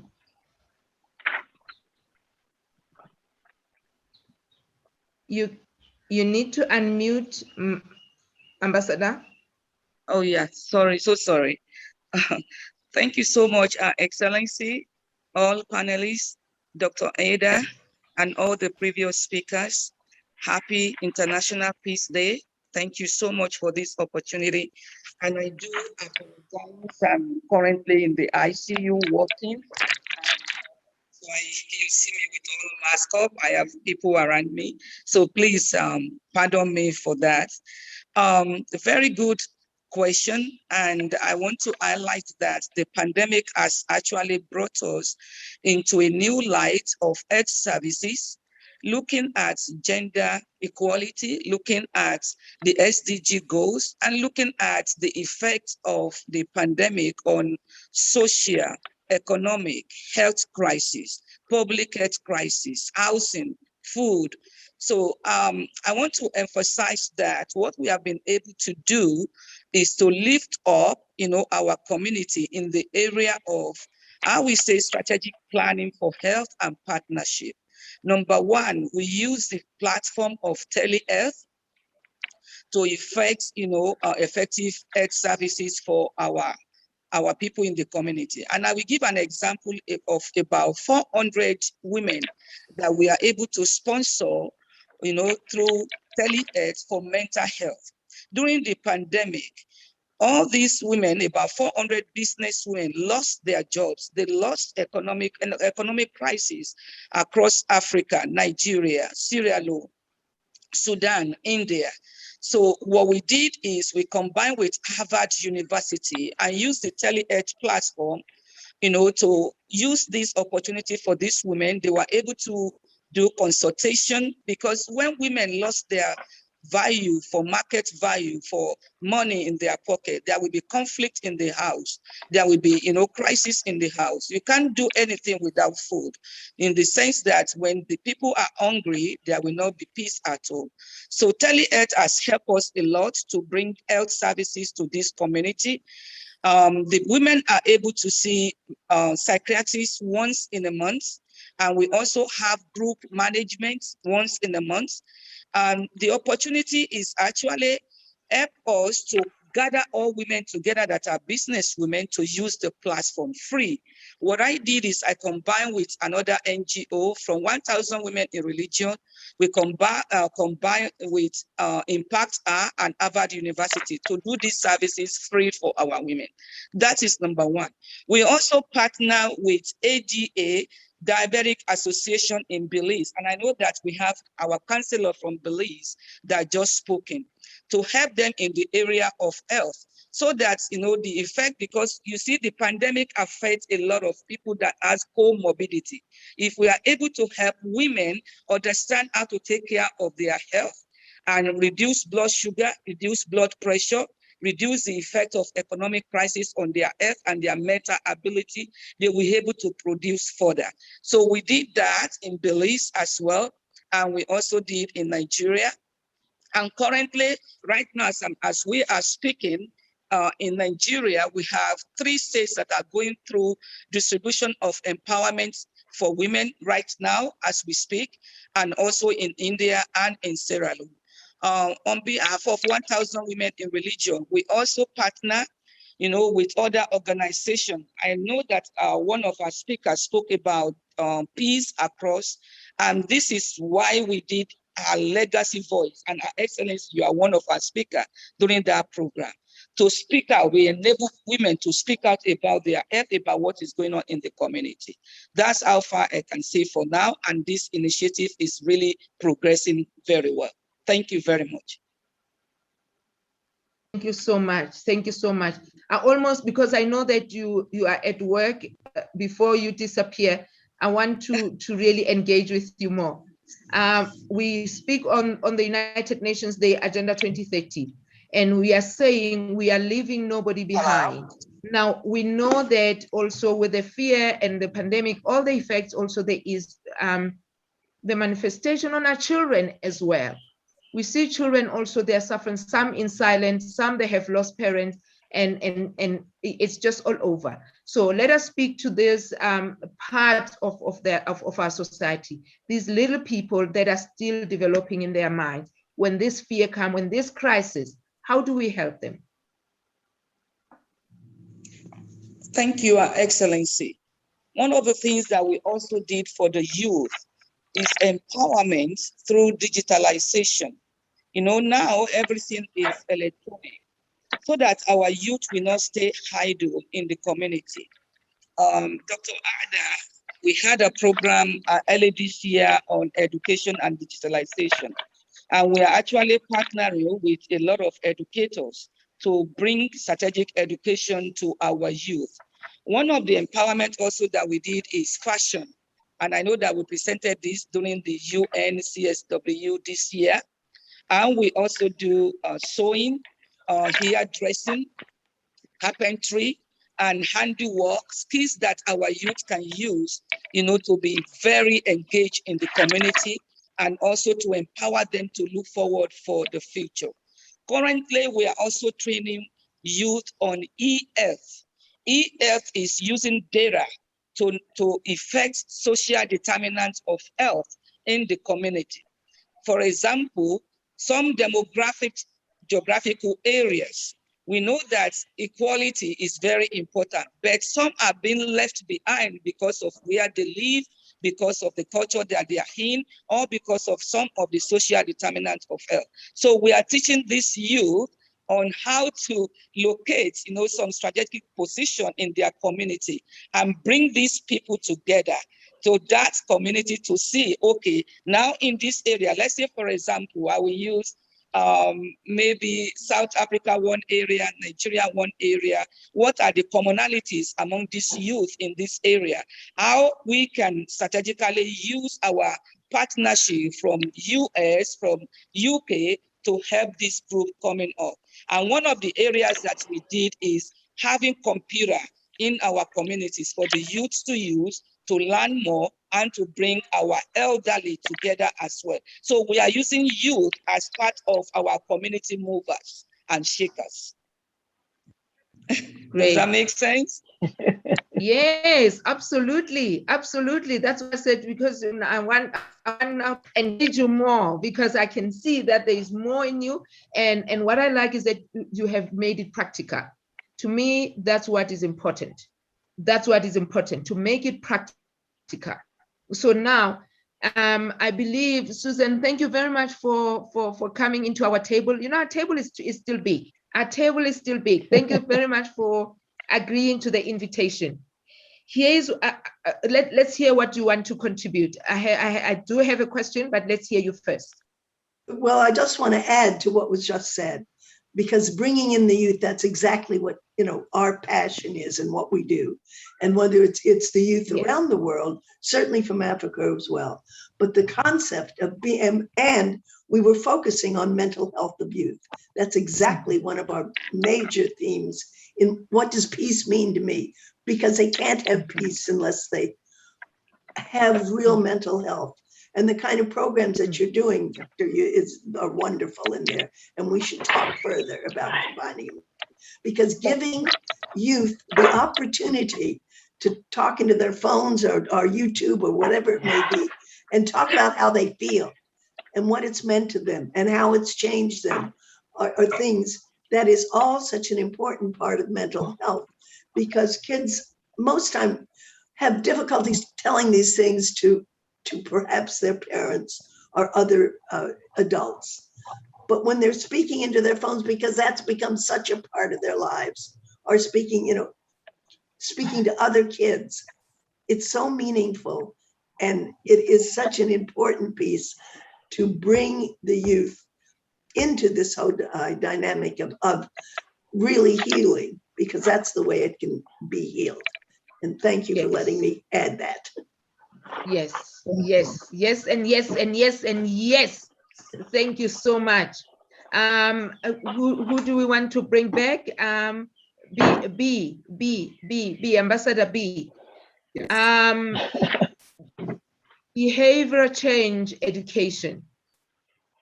In the 80s into the 90s, we had the HIV/AIDS, and I know that in Africa, most of the programs that helped it was to help behavioral change. Really, as Susan has just said, it's got to say, what does peace mean to me? What does healing mean to me? And am I me first? You know, and this is the time where we can say, allow yourself to be spotlight and shine the spotlight on you. So now, do you believe that behavioral change education can help to diffuse the fear and can help to restore hope into the whole family and spreading into the society? Oh, Your Highness, I absolutely love everything, Susanna. I know of so many nonprofits who are working with the youth, and the youth, that's our future, the mental health, that is community. Peace enriches our community. And it really starts within the household, because that's where there is no peace within our household. There is violence, there is sexual abuse, there is domestic violence. There is a lack in the house where our kids, and these are the kids that are coming out of that household where there is no peace. And restoring the peace really enriches our community and our children. And we have to just embrace it to look at how we can bring in our generosity and provide a cornerstone for our children, for their well-being, for their health. And it has to be something that is sustainable. And the beautiful doctor over here, Dr. Toyin, you are magnificent. And thank you for your service. As a nurse, my heart is heavy. And this is a celebration for me. I am a warrior. I survived a major heart attack. And during the pandemic this month, and we need doctors just like you that are on the ground. You're on the battlefield for us. So I want to thank you for your service because you are healing globally. Thank you. Thank you. Thank you so much. Thank you so much. As we wrap up, my beautiful panelists, so much that is still in you. I know so, and I do know that Dr. Ada is watching and she knows soon we are going to be meeting once again because there is so much that we can do. Your Royal Highness, Princess Khabu, which is going to be, we are now wrapping up. So help us, the make that we can use to help women to recover, the women businesses, because we have all spoken that this pandemic, it has mostly women, and we are here to advocate for women. So what mechanism that we can use in our communities, which really can be spread all across the world to help cover their business through their businesses, and so that they can be able to bring life into their families and therefore splitting it over into the communities. Princess Khabu, are you there? Royal Highness, yes, I am here. I just missed you a bit. My network is not too good. Yes, the mechanism that we can use to help women to recover their businesses, the women businesses, small and medium. Royal Highness, I think in the African context, you know, we have this concept of togetherness, and it is only through holding hands and lifting up each other that we can grow. From the villages where we start planting in the backyards, and that's precisely how my people have survived. You know, when COVID came in, the women cooperative, well, it's mixed, but the majority, 70% of the cooperative is women. And I had instructed that each and every yard should be planted in the village. And we did not know, little did we know that COVID is on the way. But we saw the effects of that action when each and every household had food, and it was women who were leading. Women who made sure that they tilled the land, women who make sure that they take the produce from the soil, they prepare the food for the family to eat, they clean up the dishes, and they then are the last, as always, to even feed themselves.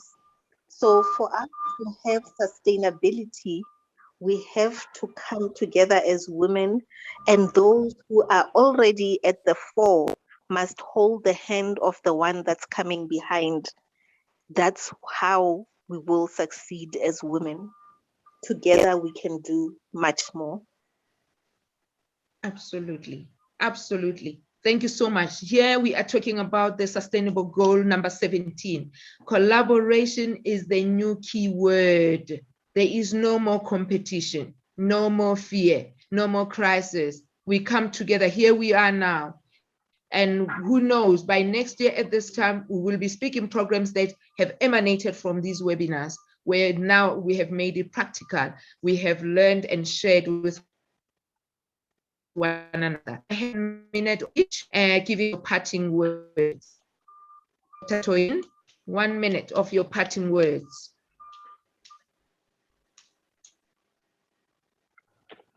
Thank you, Your Excellency. My parting word actually is on that goal number 17, partnership. In order to build back better, we need to partner together. No one is an island. We have to work together, right from where we are right now, and nothing is too small to start. And nowhere is too small to start. Let's just start now. Let's put our action in action. This is the decade of action. Let's go ahead and partner with each other to help our. Thank you. Thank you. Ambassador B, your parting word, 1 minute. My parting words is, I leave you all with this, and it's a question that I'd like to leave you guys with. Can our families and communities thrive without mutual support and peace with our neighbors? We all need each other.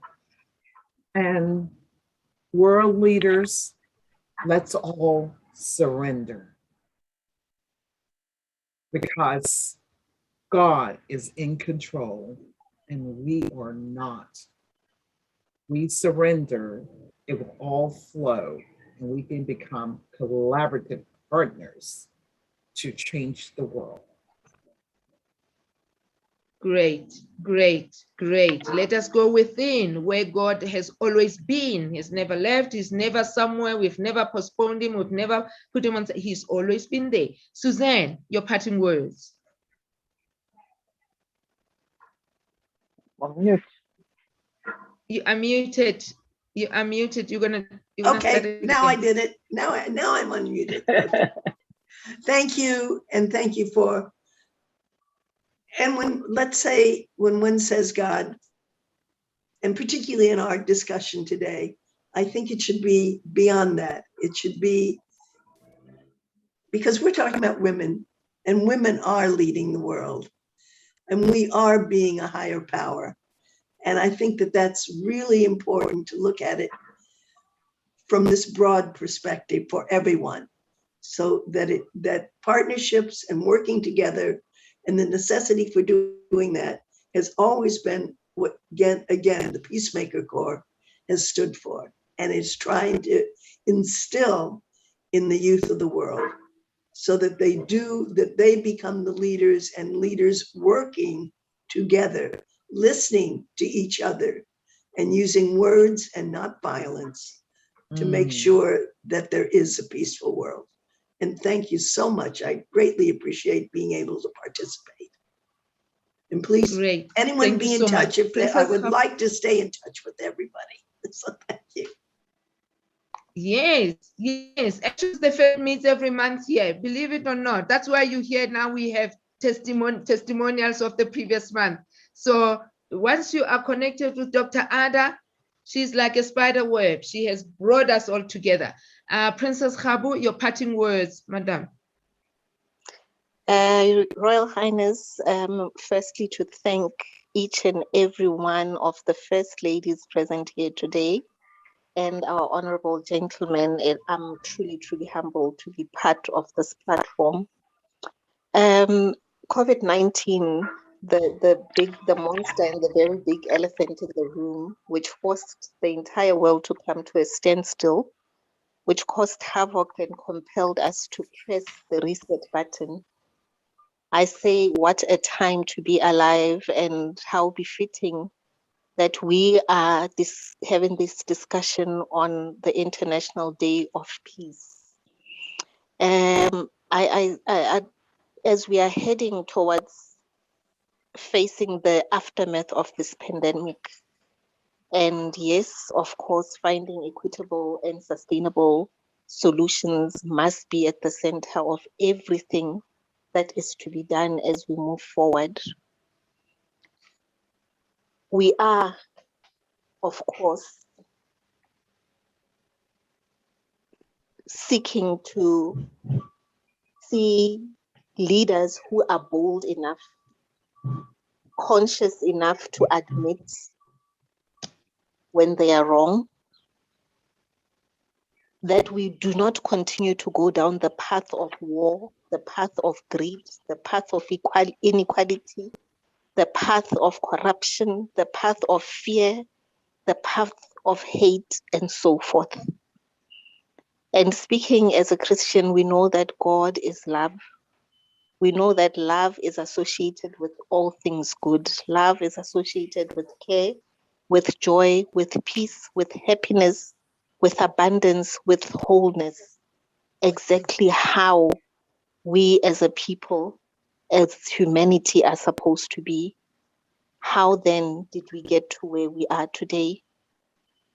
How then did we get to the animal farm? Is peace, are we truly at peace with the fact that a lot of destabilization that we have across the globe is because of choice? It's a matter of choice, choosing to be greedy, choosing war over peace, choosing to destroy over building. And I think my parting word would be, it is time to introspect. It is time to right the wrongs of the past.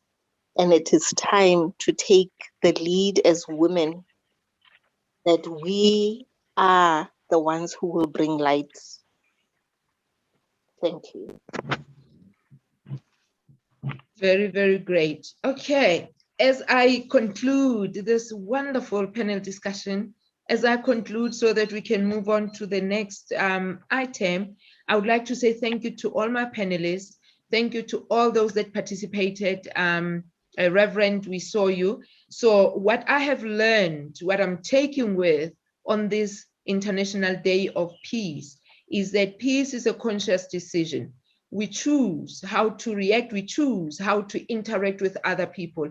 We choose how the words that are going to come out of us. We then choose also, as we are recovering, that fear is not going to overcome, because it has never really been something that is for real.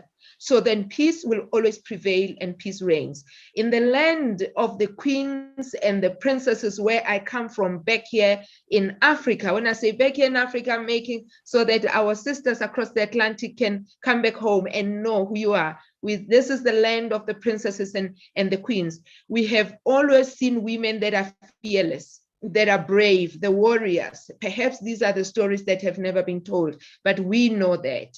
These are the peacemakers. These are the bearers of order in our communities and in our homes. Even behind every king, there is a woman or a team of women that are uplifting him to do well and to do better. We do know history has showed us as well that here in South Africa, liberation came through the participation or taking charge from our mothers and their daughters as well. You do know that history. And also from this land, I would like to say thank you very much. Thank you very much. Just know that you are a woman of authority. You choose peace and peace dwells in you. Anything that you do, let peace, let love reign all the time. Thank you so much. Thank you, thank you. We now have concluded our panel discussion. We will go into the next item. Hello. Yes, thank you so much. Yes, we can hear you. Yes, I would just like to say, you know, this webinar, it's really amazing. I have learned so much. I'm sitting here listening to the princesses, and wow, I mean, I have learned, you know, like so many key words that I would just take back and work with. I just love it. Thank you so much. Thank you so much. We are very humbled and honored, Councillor, for those words. Thank you. It's in all of us. We come from the same mother right here in Africa. So wisdom has been, we are born in wisdom. We are wisdom. Thank you so much. Dr. Ada, I can see now you want to push me over. If you were here sitting next to me with a go ahead, princess, finish up. Let's go to the next item. So can I swallow some? Take some breath. Yes, do that. Very, very exciting day. Very, very exciting day. What is our next one? Intervention statement. Yes, with do we have Honorable Oscar Mira? Dr. Ada, please. Not yet. But from Belize. what I know for sure is, yes, what I know for sure is that we have Her Excellency Ambassador Dr. Diana Kennelly. That I know for sure that we do have. So here she will be giving us an intervention statement, recovering better for more equitable and peaceful world in addressing generation equality, women, peace and security in perilous times, strategies for further action. Your Excellency, Ambassador Dr. Diana, please take your mic. Thank you. Thank you so much, Your Royal Highnesses. We have amazing ministers here, government officials, ladies and gentlemen who have just done a wonderful job talking about what it means to have this International Peace Day, not just today, but over the next 10 years in what we are calling Agenda 2030 in the Decade of Action. Dr. Ada, thank you so much for having me here. Your Royal Highness, Princess Shepi, thank you so much for the wonderful way you have moderated so far. And so it is my honor to be able to present this next section. And I hope it will be useful. I'm not going to be long. I am going to be very quick and to the point as we consider recovering better for an equitable and sustainable world. And as I was thinking about this, something that came to mind to ask ourselves is, what are the actionable ways that we can begin to celebrate peace by being for and coming against hate online and offline? More, and if we can take a moment to be more specific, is how have we been complicit in the acts of hate online and offline? And then how can we begin to amplify our voices and our actions towards compassion, kindness, and hope, not only in the face of the pandemic, but in what we do every day, right? So I wanted to open up with that. And today is Leadership Development Day for me. And one of the things that Vincent van Gogh reminds us is great things are done by a series of small things brought together. So every single thing that we do moves us towards a better 2030, moves us towards a better 2021 closing, moves us towards beginning 2022 well. So without action on our part, no success is going to be possible. So how can we begin to sharpen and improve ourselves? How can you and I sharpen and improve our performance by developing the different ways that we are uniquely talented? Because number one, no one can achieve mastery who is not always growing every day. You cannot exceed expectations if you have not set expectations. So over October to December, what are some of those expectations that you can set, and how are you going to literally exceed those expectations? Number three, excellence is the gradual result of always working to do better. So today and every day, what can you do to be absolutely great? What can you be great at today? And I was really blessed by Ambassador Dr. Toyin Lawal, who talked about partnerships. And I want to raise 5 things about that. Number 1, who you spend time with matters.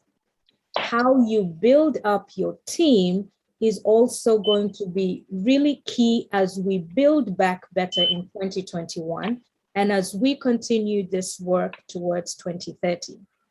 Your dream and whatever you are bringing to not just your community, not just your nation, but to this world, the work that you're going to do needs you to have an amazing dream team. Because number 4, in the world of possibilities, the formula for partnerships is not addition, but it is multiplication. Henry Cloud says this: let the degree of flexibility of work not take away from the benefit of relationships. Relationships matter. We are here today because we have built wonderful relationships over time. The next thing that we need to really look at is how are we being accountable and responsible for developing the leader within you, and how are you also developing the leaders that are around you. These 2 things will continue to remain the most fundamental ways in which we can begin to recover for an equitable and more sustainable world. I have developed a program called the Leadership Measure. And from this, there are 4 things that we have to absolutely do, because leadership values are what are going to help us to have a better world that we are looking towards. So number 1, how are you mastering your leadership foundation? How you build back in 2021 is going to be so key in how we get to 2030. Number 2, how are you going to master your leadership formation? Every level of leadership is always going to be evolving, and that means that you have got to be deliberate in how you are going to develop yourself, in who you are going to become to lead in every sphere of influence in the world. Number 3, how are you going to master your leadership effectiveness? Because how will we know that we have been absolutely successful? What measures do we have in place that is going to help us to know that we have been we have done the work that we have put in place? And then how are we also looking at what are some of the things we are doing that are no longer relevant? And can we please do away with them? And number 4, how can we begin to look at what we are doing and say that we are making a mark in this world? We are making a mark in our communities at the national level and at the global level, because we have made room for others to be with us at the leadership table. In her book, Emotional Agility, Susan David reminds us of the work that we have to do when it comes to our youth. So do not ask the youth, what do you want to be when you grow up? Because we are not defined or made worthy by the things that we get to do because we have got employment. But let us then ask, what problems do you want to solve? Because this is what is going to move us to where we want to get to be. The next one is, who do you want to be? Because this is what helps us to look at what are those values that we are going to bring. And my final remark comes from is to really think about that if we do not do work for our own individual development, talking about world peace is just something else on our daily or our meetings that we get to do. So thank you very much for listening. Over to you, Your Royal Highness, Princess Shepi. Thank you so much. Thank you so much, Dr. Ina. I'm just seeing the you are sitting at of all those books, and here it be like a right and never come out. Thank you so much. We are now going to move so that we can capture the time. Thank you greatly. Dr. Ada, do we have Dr. Hong Tao Tse? No?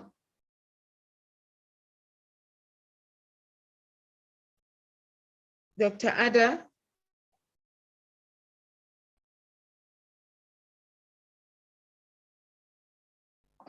Are you there, Dr. Ada? You are muted, ma'am. Can you hear me? But I see two of you. Which one is which? Both. Yes. All right, so I will hand over to you for the video. I hope this time it's gonna work better. I don't know what we need to do. We have Dr. Padmini Moti for intervention before the video. Oh, yes, yes. Dr. Padmini Moti. Thank you so much, Your Excellencies, Your Highnesses, Ada, my sister from another mother. My partner in crime. Ambassador Diane Canoli, you were talking about leadership, ma'am. I just wanted to say that we are all sisters from other mothers, and you can see this painting. That I love because it's African women working. Yes, I'm an Indian American, but at heart, I have a very special place for our African sisters because we are all in this together. And thank you so much. And one thing I just want to say about Ada, she never talks too much about herself, having known her for so long. I mean, what she comes up with, she's really a visionary. So I think the program she comes up and her passion, and she carries all of us through. So my intervention on this Peace Day, I wrote a poem on peace, and Your Excellency, with your permission, I would just like to read it. It will just take a minute because I also write poetry. So I just wrote this about peace, and I would just like to read it. In a world which is often upside down, but continues to go round and round, Peace Day is just not today, as all of you excellencies and sisters were saying, making a difference in every day, every way. Let us all pray that we do not betray our generation and destroy creation, but work to spread harmony and stop this acrimony. The culture of peace gives life a new lease. So I just wanted to say that that's all my intervention. And thank you so much. Peace, P-E-A-C-E. It's one of the most powerful words known in any language. So thank you all so much for your time. And hopefully next year we can meet in person. And thank you again, Your Excellencies. And thank you for all the work you do. And we need to join together. Peace is about race, religion, gender, caste, and socioeconomic status. So that's why we are having this. And back to you, Madam Chair. And Ada, thank you again. You rock. Love you. Thank you. Great, great. I like those words. You rock, you rock, you rock, you rock. Thank you so much. Right now, may we please hear from Archbishop Ambassador Dr. Mary Floyd Palmer. Archbishop Ambassador Dr. Mary Floyd Palmer.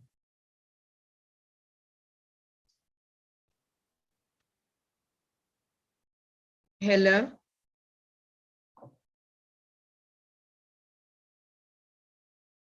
Hello. Archbishop, are you here? I think she's up. Yeah. All right. With that being said, then maybe I will then hand over to you, Dr. Anda. You rock. Did you hear that?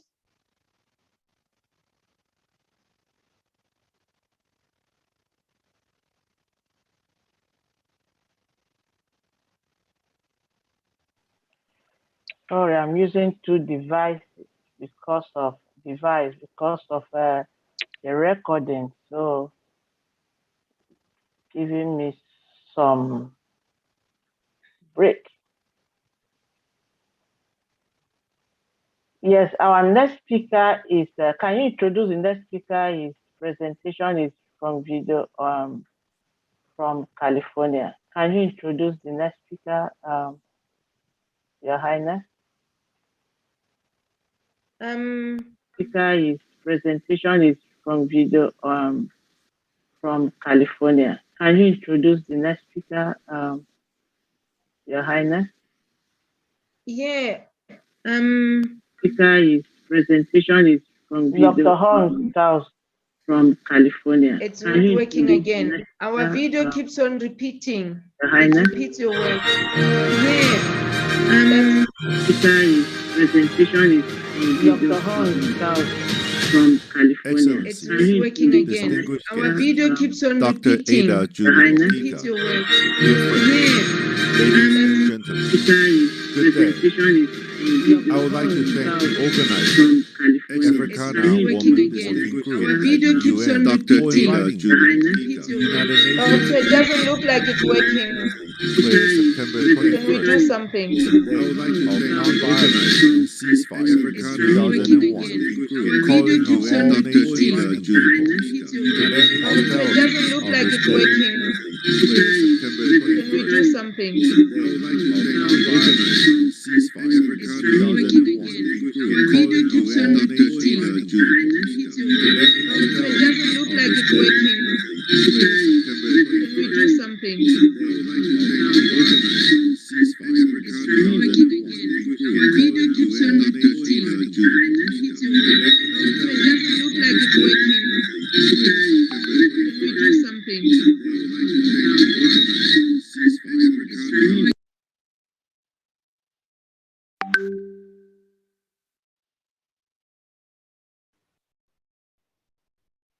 I think our videos, we just need to do something differently. Our videos don't seem to be working most of the time, Dr. Ada.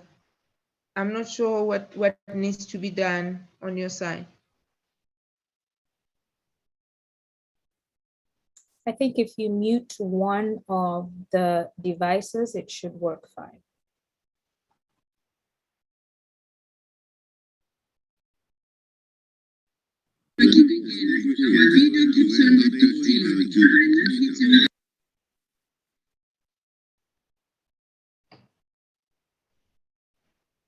Can we all mute?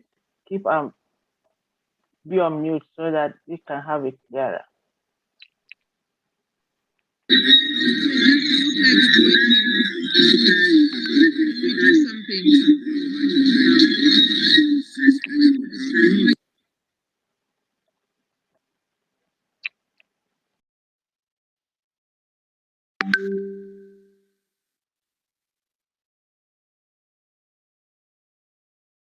I think our videos, we just need to do something differently. Our videos don't seem to be working most of the time, Dr. Ada. I'm not sure what needs to be done on your side. I think if you mute one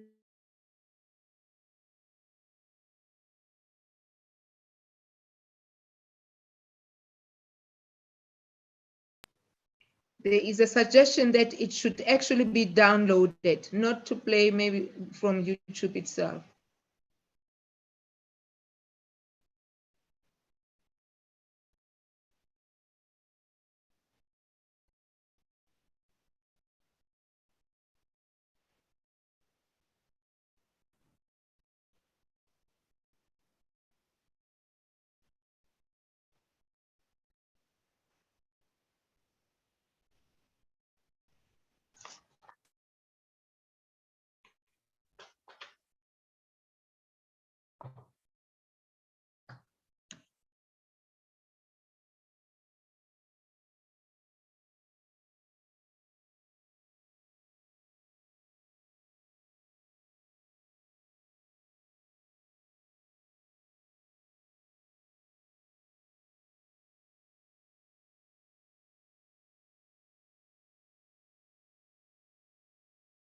Hello?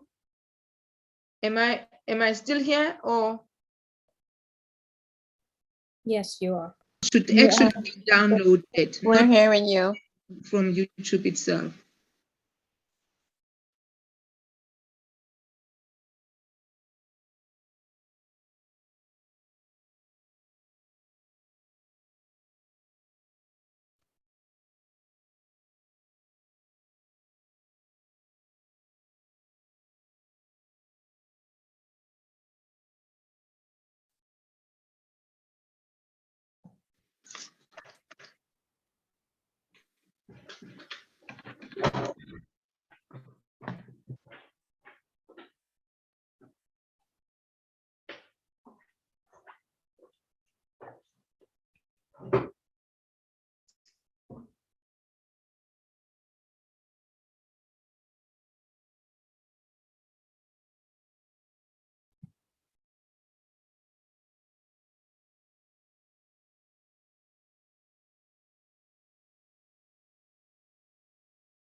Princess Shepi, I don't know if you can take a question. Someone's raised their hand as we wait. Right, yes, I think we can do that. You know, in radio, do not allow the silence while the program is on. Where? So one of the attendees. I think Reverend Yvonne. We'll have to either put it, if she can put it in the question and answer, because she's on the panelists. Reverend Yvonne.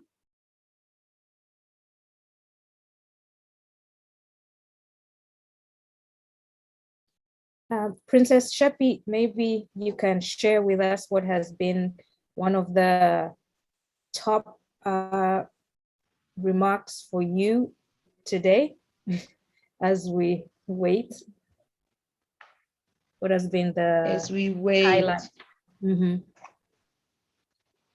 My word. All right, there. Can I play the video myself? Jason Huang. If you're on the panelist, yes, please. Dr. Ada, please share the screen with him. Is it a him for Dr. Huang's video? Jason Huang.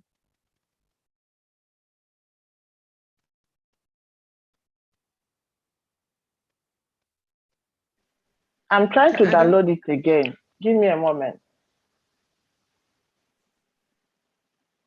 Let the floor open for a brief conversation. Jason. All right, Jason wants to help. Okay, where is he? Jason, I'm not sure. Okay, I can see Jason has put in the chat. Just give it, I think him the sharing. Okay, give me a second. Jason, let me make you a co-chair so you can share it from your end, please. Yes. All right. I was going to, Dr. Diana, I was going to be doing the final remarks. So now if I do, I'm going to repeat myself, I'm afraid. But what has been quite of highlight to me is really for us to commemorate this day, to come and celebrate this day together. And Jason, ever since last year. Jason, I'm promoting you to panelist and I'm making you a co-chair so that you can play. Because his word is very important for this day. Can you come up to the panelist? I'll make you a co-share and then you can share it.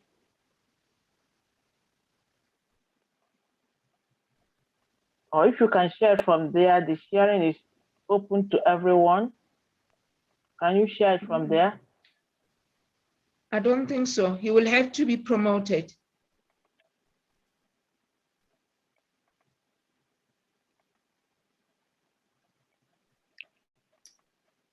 Dr. Ada, you can also send me the link and I can play it from my end if that helps. Okay, let me do that now.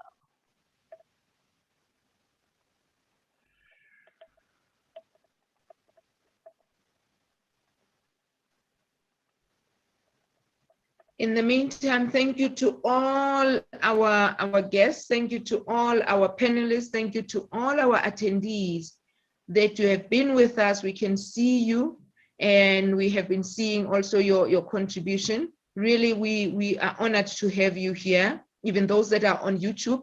We apologize for these glitches, but we will be coming back online. Thank you so much to everybody, and it's been such a wonderful. So there we go. Jason. No, this would have been played after his. He will have to be promoted. This would have been played after his speech, but we can listen to it now. You can watch it and then get back.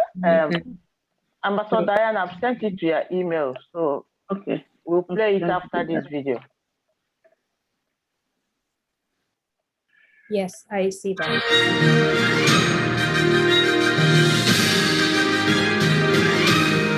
In the meantime, thank you to all our guests. Thank you to all our panelists. Thank you to all our attendees. Dear friends, that you have been with us. We can see you. Good day. And we have been seeing I would also like to thank the Ambassador, Africana Women Working Group at the UN for inviting me. We apologize for the these, United Nations General Assembly unanimously declared September 21st as a day of nonviolence and ceasefire in 2001. Thank you so much to everybody, and it's been such a wonderful. So there we go.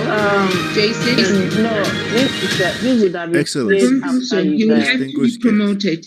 Dr. Ada Juni This would have been played dear after friends, his ladies and gentlemen, good day. On now, please. I would like to thank the organizer, Africana Women Working Group at the UN, for inviting me. The United Nations General Assembly unanimously declared September 21st as a day of nonviolence and ceasefire in 2001, calling on all nations and peoples to end hostilities. Excellence, practice, distinguished guests of Dr. Ada Juni Okika, and promote the idea that you have been with us. We can see you. Good day. And we have been seeing I would also like your to variety of peace-related topics that is intended as even the those that are on UN for YouTube. inviting We apologize for the these, United Nations General Assembly unanimously declared September 21st as a day of nonviolence and ceasefire in 2001. Thank you so much to everybody, and it's been such a wonderful. So there we go. Jason. Excellence. The world cannot go back to what it was as we count dear friends, international ladies and gentlemen. Good day, people everywhere. I would like to thank the organizer for peace, Africana by standing up against hatred at the UN for inviting me. Yes, I have it. And if you can allow me to share my screen, then I can do that. Can I play it now?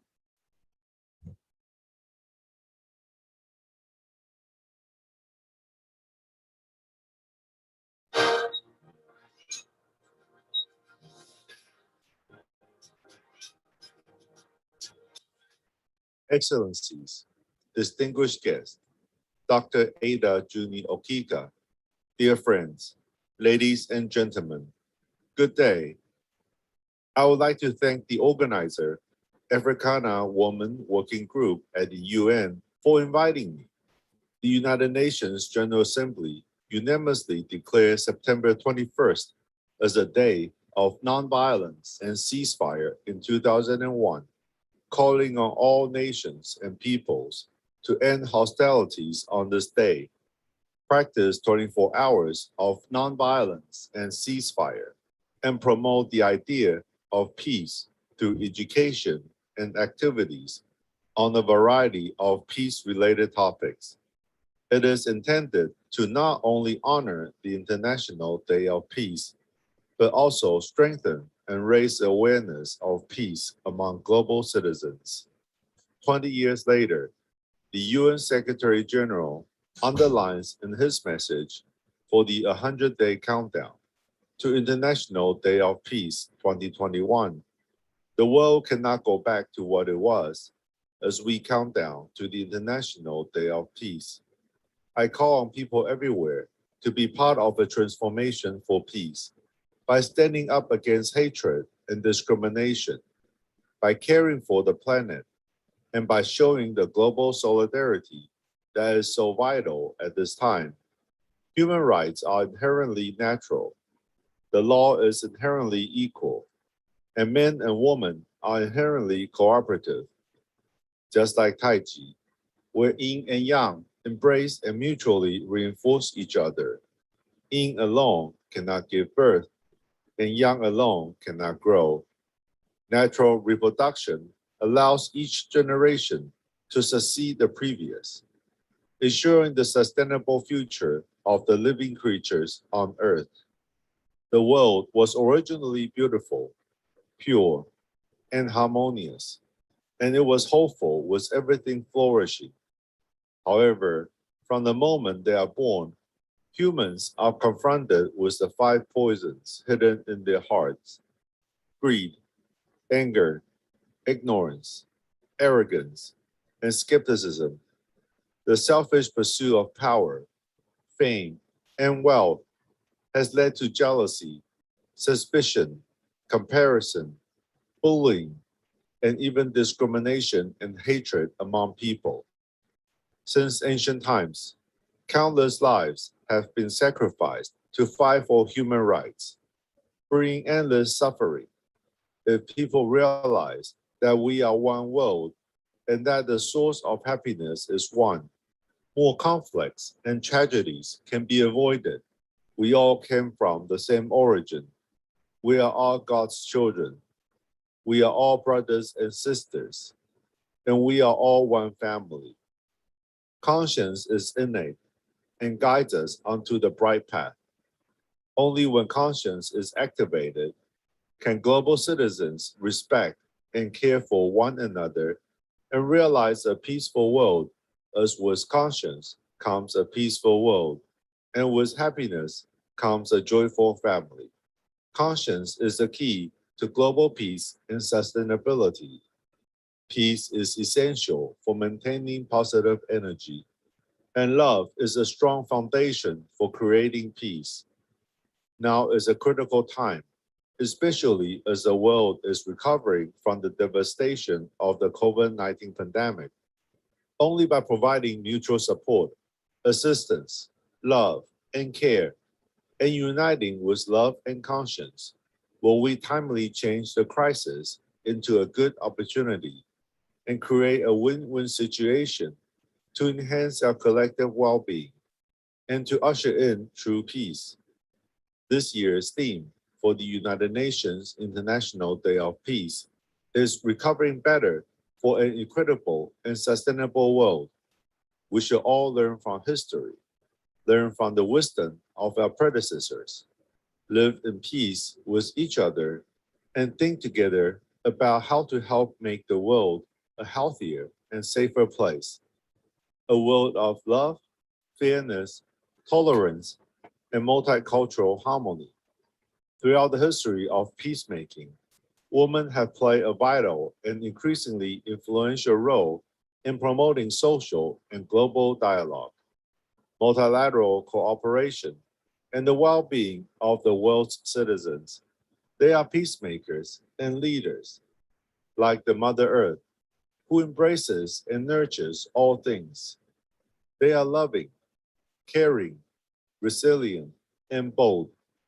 Whether they are frontline healthcare workers, heads of state, leaders of businesses or organizations, or leaders of conscience in various capacities during the pandemic, their empathetic, communicative, and proactive approach to balance is making a significant impact in our time, creating different leadership styles and new values.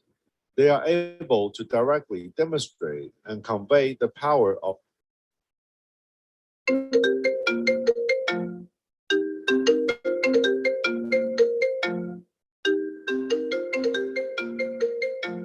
love and warmth, and to be a bridge between strength and flexibility, creating harmony and peace in their daily lives and workplaces. The International Day of Peace reminds us that we all have a long way to go in maintaining international peace and security, as well as promoting democracy and freedom, and that we must all work together to ensure the survival of the world's more than 7 billion people. This International Day emphasizes the importance of using peace actions to safeguard the sustainable future of democratic and free societies. And it encourages the promotion of a culture of love, peace, and conscience to protect human rights and achieve global security, stability, and peace. The essence of a culture of conscience is the prevention of war and the resolution of any form of conflict and confrontation by nonviolent means, and even the further creation of peace. Martin Luther King Jr., a Nobel Peace Prize laureate, advocated nonviolence in the fight for African Americans' basic rights. The father of the Indian nation, Mahatma Gandhi, successfully led India to independence, and his nonviolent ideology impacted the global movement for peaceful reforms. Wangari Maathai, a renowned Kenyan environmentalist, Africa's first woman to win Nobel Peace Prize and the United Nations Messenger of Peace, has dedicated her life to promoting ecological conservation and sustainable global development, embodying her belief in using resources to plant seeds of peace. The three co-winners of the 2011 Nobel Peace Prize, President Ellen Johnson Sirleaf of Liberia, peace activist and colonist Lima Bowie of Liberia, and women's rights activist Tawakkul Karman of Yemen, have made significant contributions to human rights, democracy, and peace through their nonviolent struggle for women's security and the right to participate fully in peace-building efforts. The key to peace lies in promoting the purest form of human love and practicing it with perseverance. Actions based on love and conscience will be the strongest force for peaceful reform and the best way to maintain long-term peace in the world. There is no peace without love. Peace needs love, and love needs to be balanced. Balance yin and yang are to be achieved with the middle way. Yin and yang mutually reinforce each other, and their respective qualities are combined to form a perfect Tai Chi that transforms all things in the world. Let us learn from each other, complement each other's strength, and cooperate fully on the basis of love and respect, so that we can fully realize humanity's shared good values and accelerate the construction of a culture of conscience, thereby creating a peaceful world. The fruit of conscience is true love. The fruit of true love is altruism, and the fruit of altruism is peace. We believe that sowing seeds of love and peace deep inside our hearts will facilitate the awakening of conscience and allow us to grow amid the warm exchanges of hearts. Conscience is like a compass, guiding people onto the right path and unleashing their boundless potential. Conscience enables people to become compassionate and courageous, and empowers them to use wisdom to resolve conflict. When people act in accordance with their conscience, they benefit both themselves and others. By handling people and things with conscience, we will know how to tolerate and forgive each other, love and care for others, shorten the distance between people and between nations, and promote an all-around stable and peaceful society. I am the Zhangmenren of Taijimen, and I have inherited the essence and regimen of the Taoist philosophy, and have been dedicated to improving global citizens' physical, mental, and spiritual health. During the SARS outbreak in 2002, and during the COVID-19 pandemic, which started in the end of 2019, we produced disease prevention guidelines, 3 don'ts, 5 do's, and 6 tips, as well as a trilogy of videos on epidemic prevention, which we have presented to heads of state and the world, hoping that everyone will stay safe, healthy, and happy, and that the pandemic will end soon.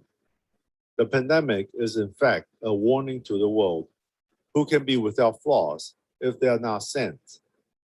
There is no greater benefit than being able to correct one's errors in the face of nature's backlash.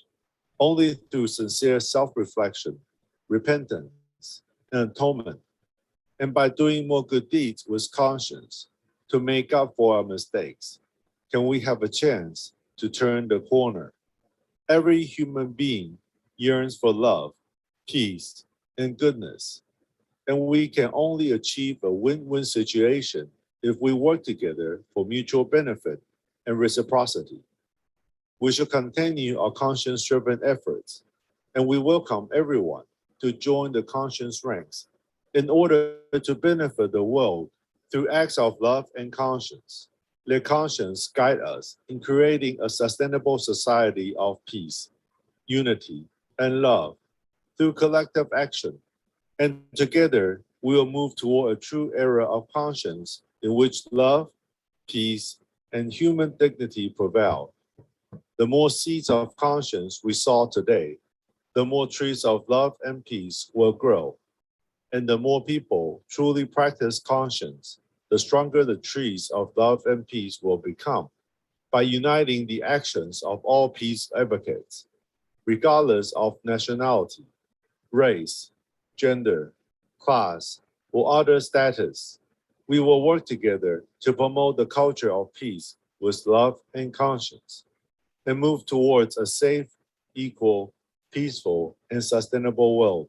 In closing, I would like to thank the organizer again for the invitation and wish everyone all the best.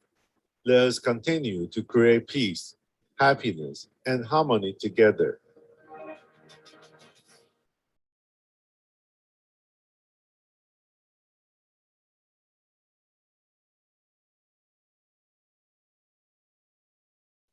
You're on mute, Dr. Ada.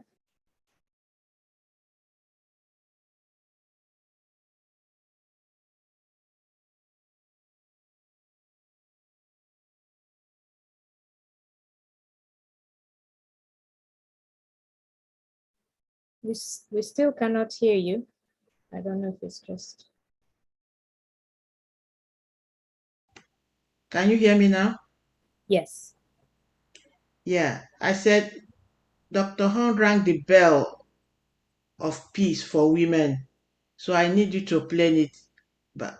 Okay. The link I sent to you.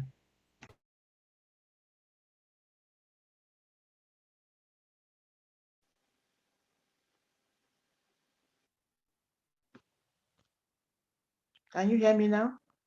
Yes. Okay.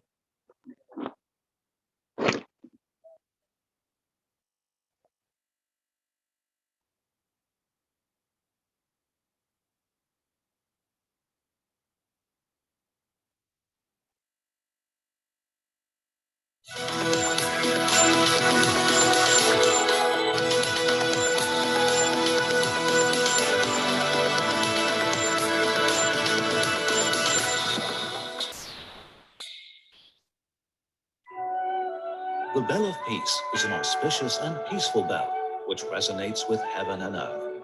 It's a promise about world love and peace.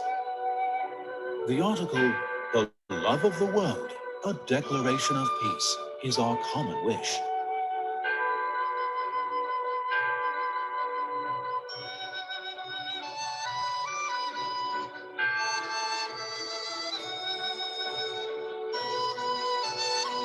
Ringing the bell with the wish makes all living beings prosper and love and peace last forever.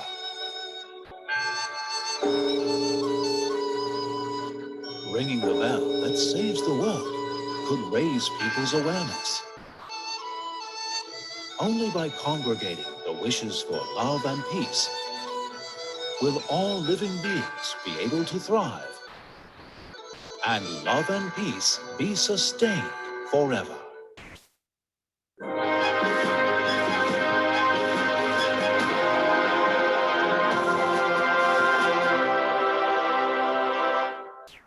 Please unveil the bell.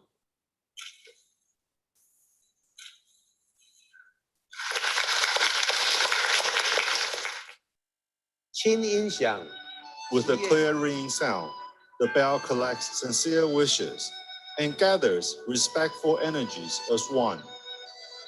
With aspirations for harmony surging, all living creatures are comforted and enjoy peace and security.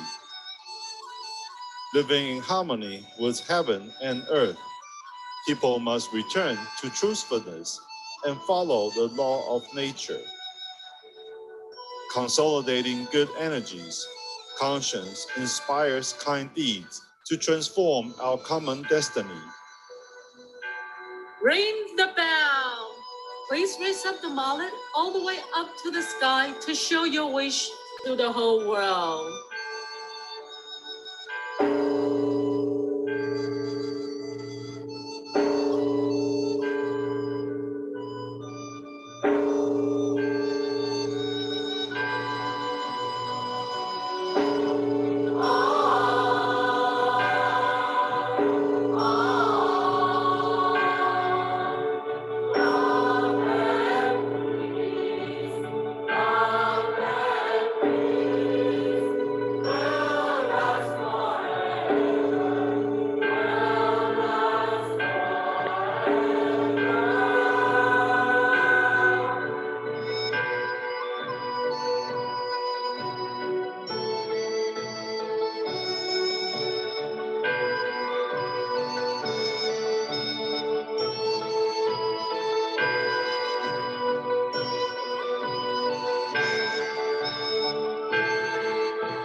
Yeah, back to you, Your Highness. Thank you so much. Thank you for that peace bell. Let it keep on ringing in our lives, in our families, in our communities, and in our societies, in our continents, globally, wherever we are. Thank you so much. I was reading a message there from Jason. Right now, ladies and gentlemen, let us go to Outcome for Further Action by Dr. Ada Okika, 2021 International Peace Day, Gender Further Action.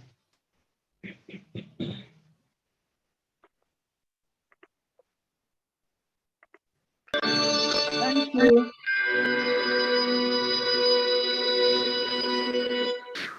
Where is this still ringing? Thank you, everyone. Thank you to all the speakers and everyone who has shown a commitment to this special day back to you, Your Highness, of peace. I want to appreciate all the speakers, their presence, their time, their patience, Let it keep And on reading also to Dr. in our Hong lives, in our families, in our communities, and in our to societies, in our ensure that continents, globally, wherever we are. Thank you so we have much. the touch of peace and global peace, starting up from United Nations, and also for ringing the bell for us women. Right now, ladies and gentlemen, let us go to Outcome for Further Action by Dr. Ada Okika, 2021 International Peace Day, Gender Further Action. The outcome of this event is what the Africana Women Working Group at the UN is programs to fully now. A lot has been talked about women and peace. Thank you, everyone. Thank you to all. Recent, we are experiencing outcome from generation in commitment to this special day of to you, Your Highness. Very soon, peace. we're talking about women. I want to appreciate all the Thank you for your time, your patience. Let it keep on reading Dr. in our lives, in our families, in our communities, and in our societies, in our ensure globally, wherever we are. Thank you so much. Touch of come out with something that can ignite United Nations and involvement of women. And also for ringing the bell for us women. We are coming out from this event on Ladies and gentlemen, let us go to Outcome for Further Action by Dr. Ada Okika, 2021 International Peace Day, Gender Further Action. The outcome of this event is what the Africana Women Working Group at the UN is programs to for peaceful existence of women, want to take us to that issue along the thank you, everyone. Thank you to all the experiencing outcomes from talk about eradicating gender this special day among us women. Very soon, Very self-sufficient. Want to see how the gender public skills will help us to Dr. Hong, in our families, in our communities, and in our societies, in our globally, wherever we are. Thank you so much. We're looking for Secretary General. I think it's right now women come up with that we need a woman in that office. We are coming out from this Ladies and gentlemen, let us go to Outcome for Further Action by Dr. Ada Okika, 2021 International Peace Day, Gender Further Action. Of this event is what the Africana Women Working Group at the UN programs to then we give us the opportunity to have there's more action on education, empowerment, and skills, talent, and leadership. Gender generation, the younger women, the young very soon. Whose skills need to be developed so that we can maintain a track our inner sensitivity together and solve our Thank you so much.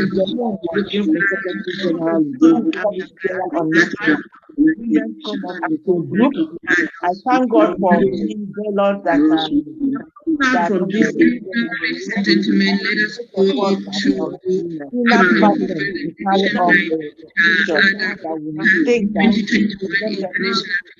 Gender Further Action.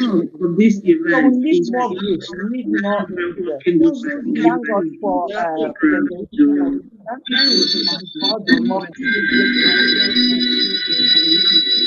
it's time for us to consider the partnership of we are aware that the fast running, the SDG is fast running out, the first time we counting and the sense of action for applicable skills to ensure that we are able to achieve expected. And the issue about women, I always say that while and gender is an issue among women. Gender equality is higher on it. Also be a part of issue among the women. And that is why we will stand up to our GPS. Let us do our best to and every person to carry on the issue that will lie in the and maintain that piece of feminism. We need more influence. Let us not let us make it important that time is now for us to consider gender, those gender issues. For us to consider the COVID-19 has given us more record, more data on domestic violence, sexual abuse, everything has on women. Time is now for us women to overcome our gender selfishness, to slap women across the shoulder, a platform from nobody.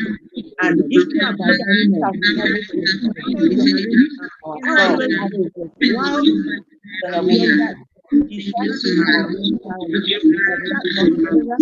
and I admire all of you that contribute to the and that's why we stand up to our GPS. Let us do our best every join us if you are interested on the gender position and maintain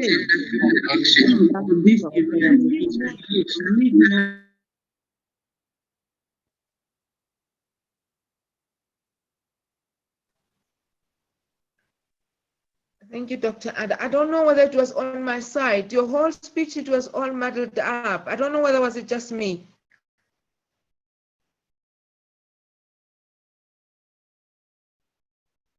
I don't know why. I think it was the recording of the YouTube. Dr. Diana, was it just on my side?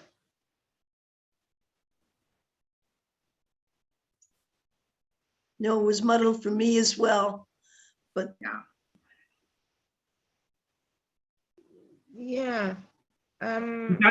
Dr. Ader, I think that's you have two devices going. I have two devices. One has the YouTube recording, and I'm using the other one. And then the YouTube is on mute. I muted it, it's not open. So I'm using just one device. Wow. So I don't know why. And now I'm talking, everything is clear. I don't know what happened. All right. I'm not sure how are we going to edit so that at least on YouTube it can be your clear speech. Maybe you will have to do the do-over just for that recording. But thank you so much. We will now carry on. It's been a long afternoon. And to you, Dr. Ada, who woke up at 3 a.m. to be on by 4. So it's a long day. It's been a long day, but quite an enjoyable day, quite a day that we needed. So from myself, on behalf of Dr. Ada and the organizing team, I would like to say thank you so very much for making time to celebrate this International Day of Peace with us. Thank you so much to Dr. Ada and for organizing this conference as well. Thank you to all our speakers, all our panelists for their contribution, powerful contribution, may I add, powerful contribution. And I would like to say to all our attendees that make time to stay with us, even those that have joined us on YouTube, thank you so very much. We don't take this lightly. We really, really, really are honored, and may we continue.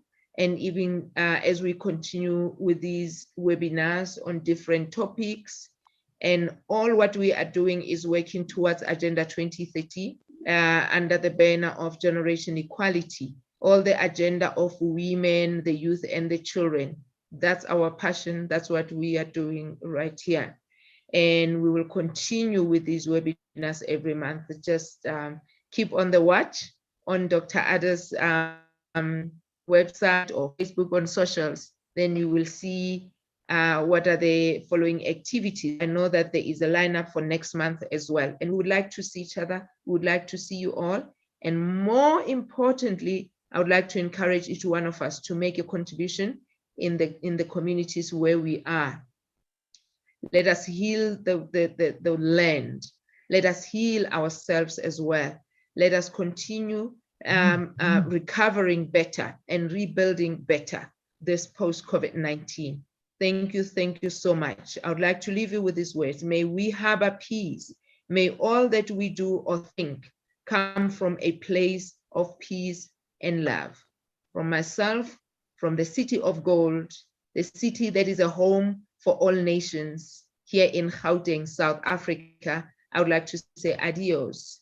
Thank you so much. In my language, when we say peace, we say kgotso. See you soon, Princess. Thank you. Thank you so much. Thank you, everyone. Soon. And Yeah. happy everyone. International Day of Peace. Let's continue to Happy engage International. on us as women, Thank you. as a group, and work for the sustainability of our future. Remember that the girl child who is looking onto us needs a future, and we are to set the pace. I want to appreciate all the speakers. Susan, I thank you so much. I thank the Mayor Sharon from Belize for all time and effort, and Councillor Pauline for all you do on Adopt a School. I think we need that initiative more in trying to address the gender puzzle scheme. I want to appreciate Toyin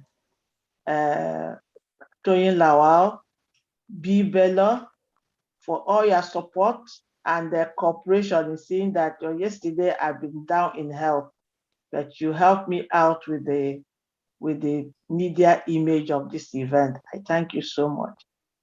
Of course, Ambassador Diane Kinoli, you have always been a sister and we shall continue to be one. Thank you for all your effort.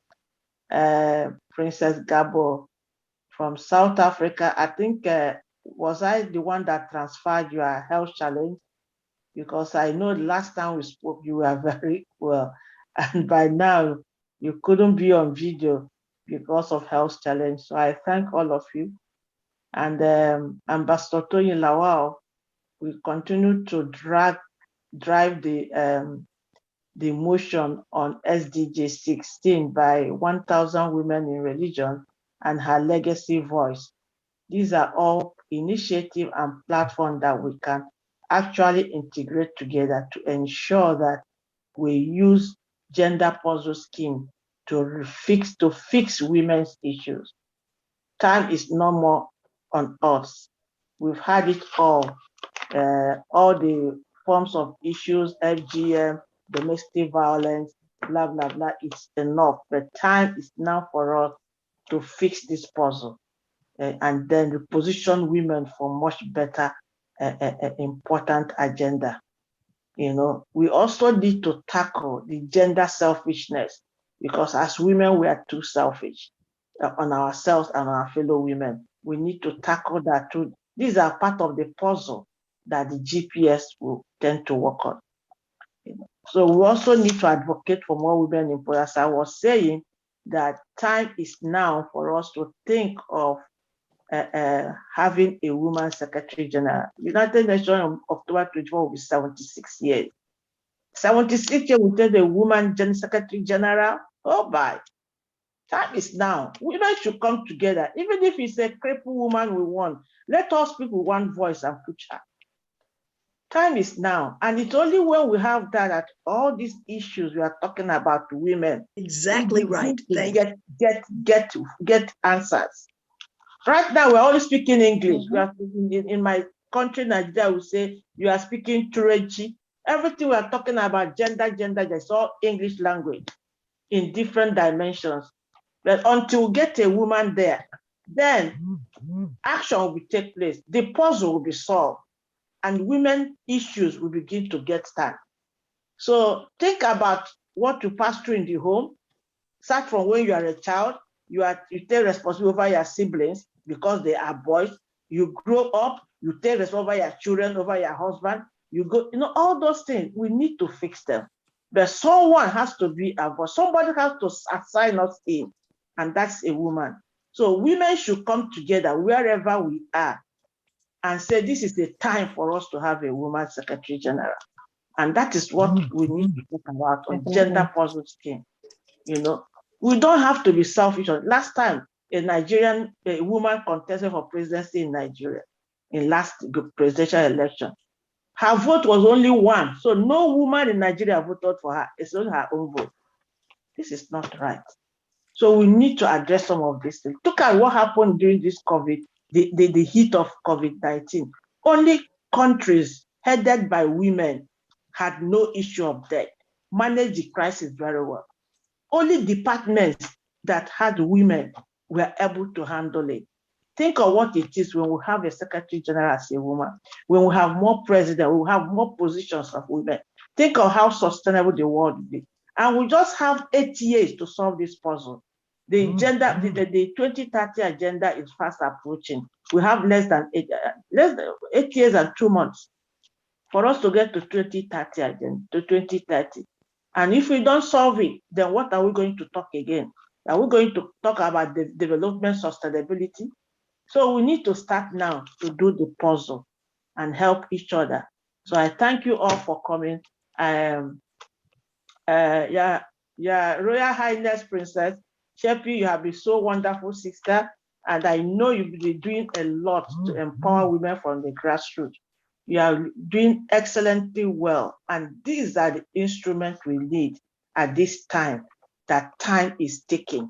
And we need more women initiative. We need to appreciate each other from the grassroots communities to the global communities. Time is not. Let us form a platform and begin to address it. Carry your fellow women along wherever you are. Don't be selfish. Carry them along, and let us deal with this issue of a gender puzzle scheme. Our GPS must be right with us to the glory of God. I thank you all. Thank you. Thank you, thank you, thank you. Let us all wave. Let us all wave. Thank you, thank you. Good afternoon to you all. It's an evening here. Good night to us in Africa. Thank you, thank you, thank you.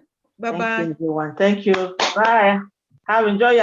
Enjoy your peace day. I know more progress. I'm going to another one now. We'll stop before the week runs out, okay? You and I, we don't sleep. Let's go. Let's go. Thank you so much. Thank you, Susan. Susan, I'll get back to you. We'll talk again. Yeah, Councillor Pauline, thank you so much. And thank our love to Major Sharon. We'll get back again together. Thank you so much. I would love that to adopt a school. We need to work on that. Thank you so much. And all the men that join us on attendees, I have Prince Osi Tanyemeka, I have Reverend Father Dr. Vincent Bulus, Jason, all the men that joined us, I appreciate you for being patient and for being part of us. I will extend our special greeting to Dr. Hong, who was able to ring peace bell for women, for all women. I thank you for everything. God bless you.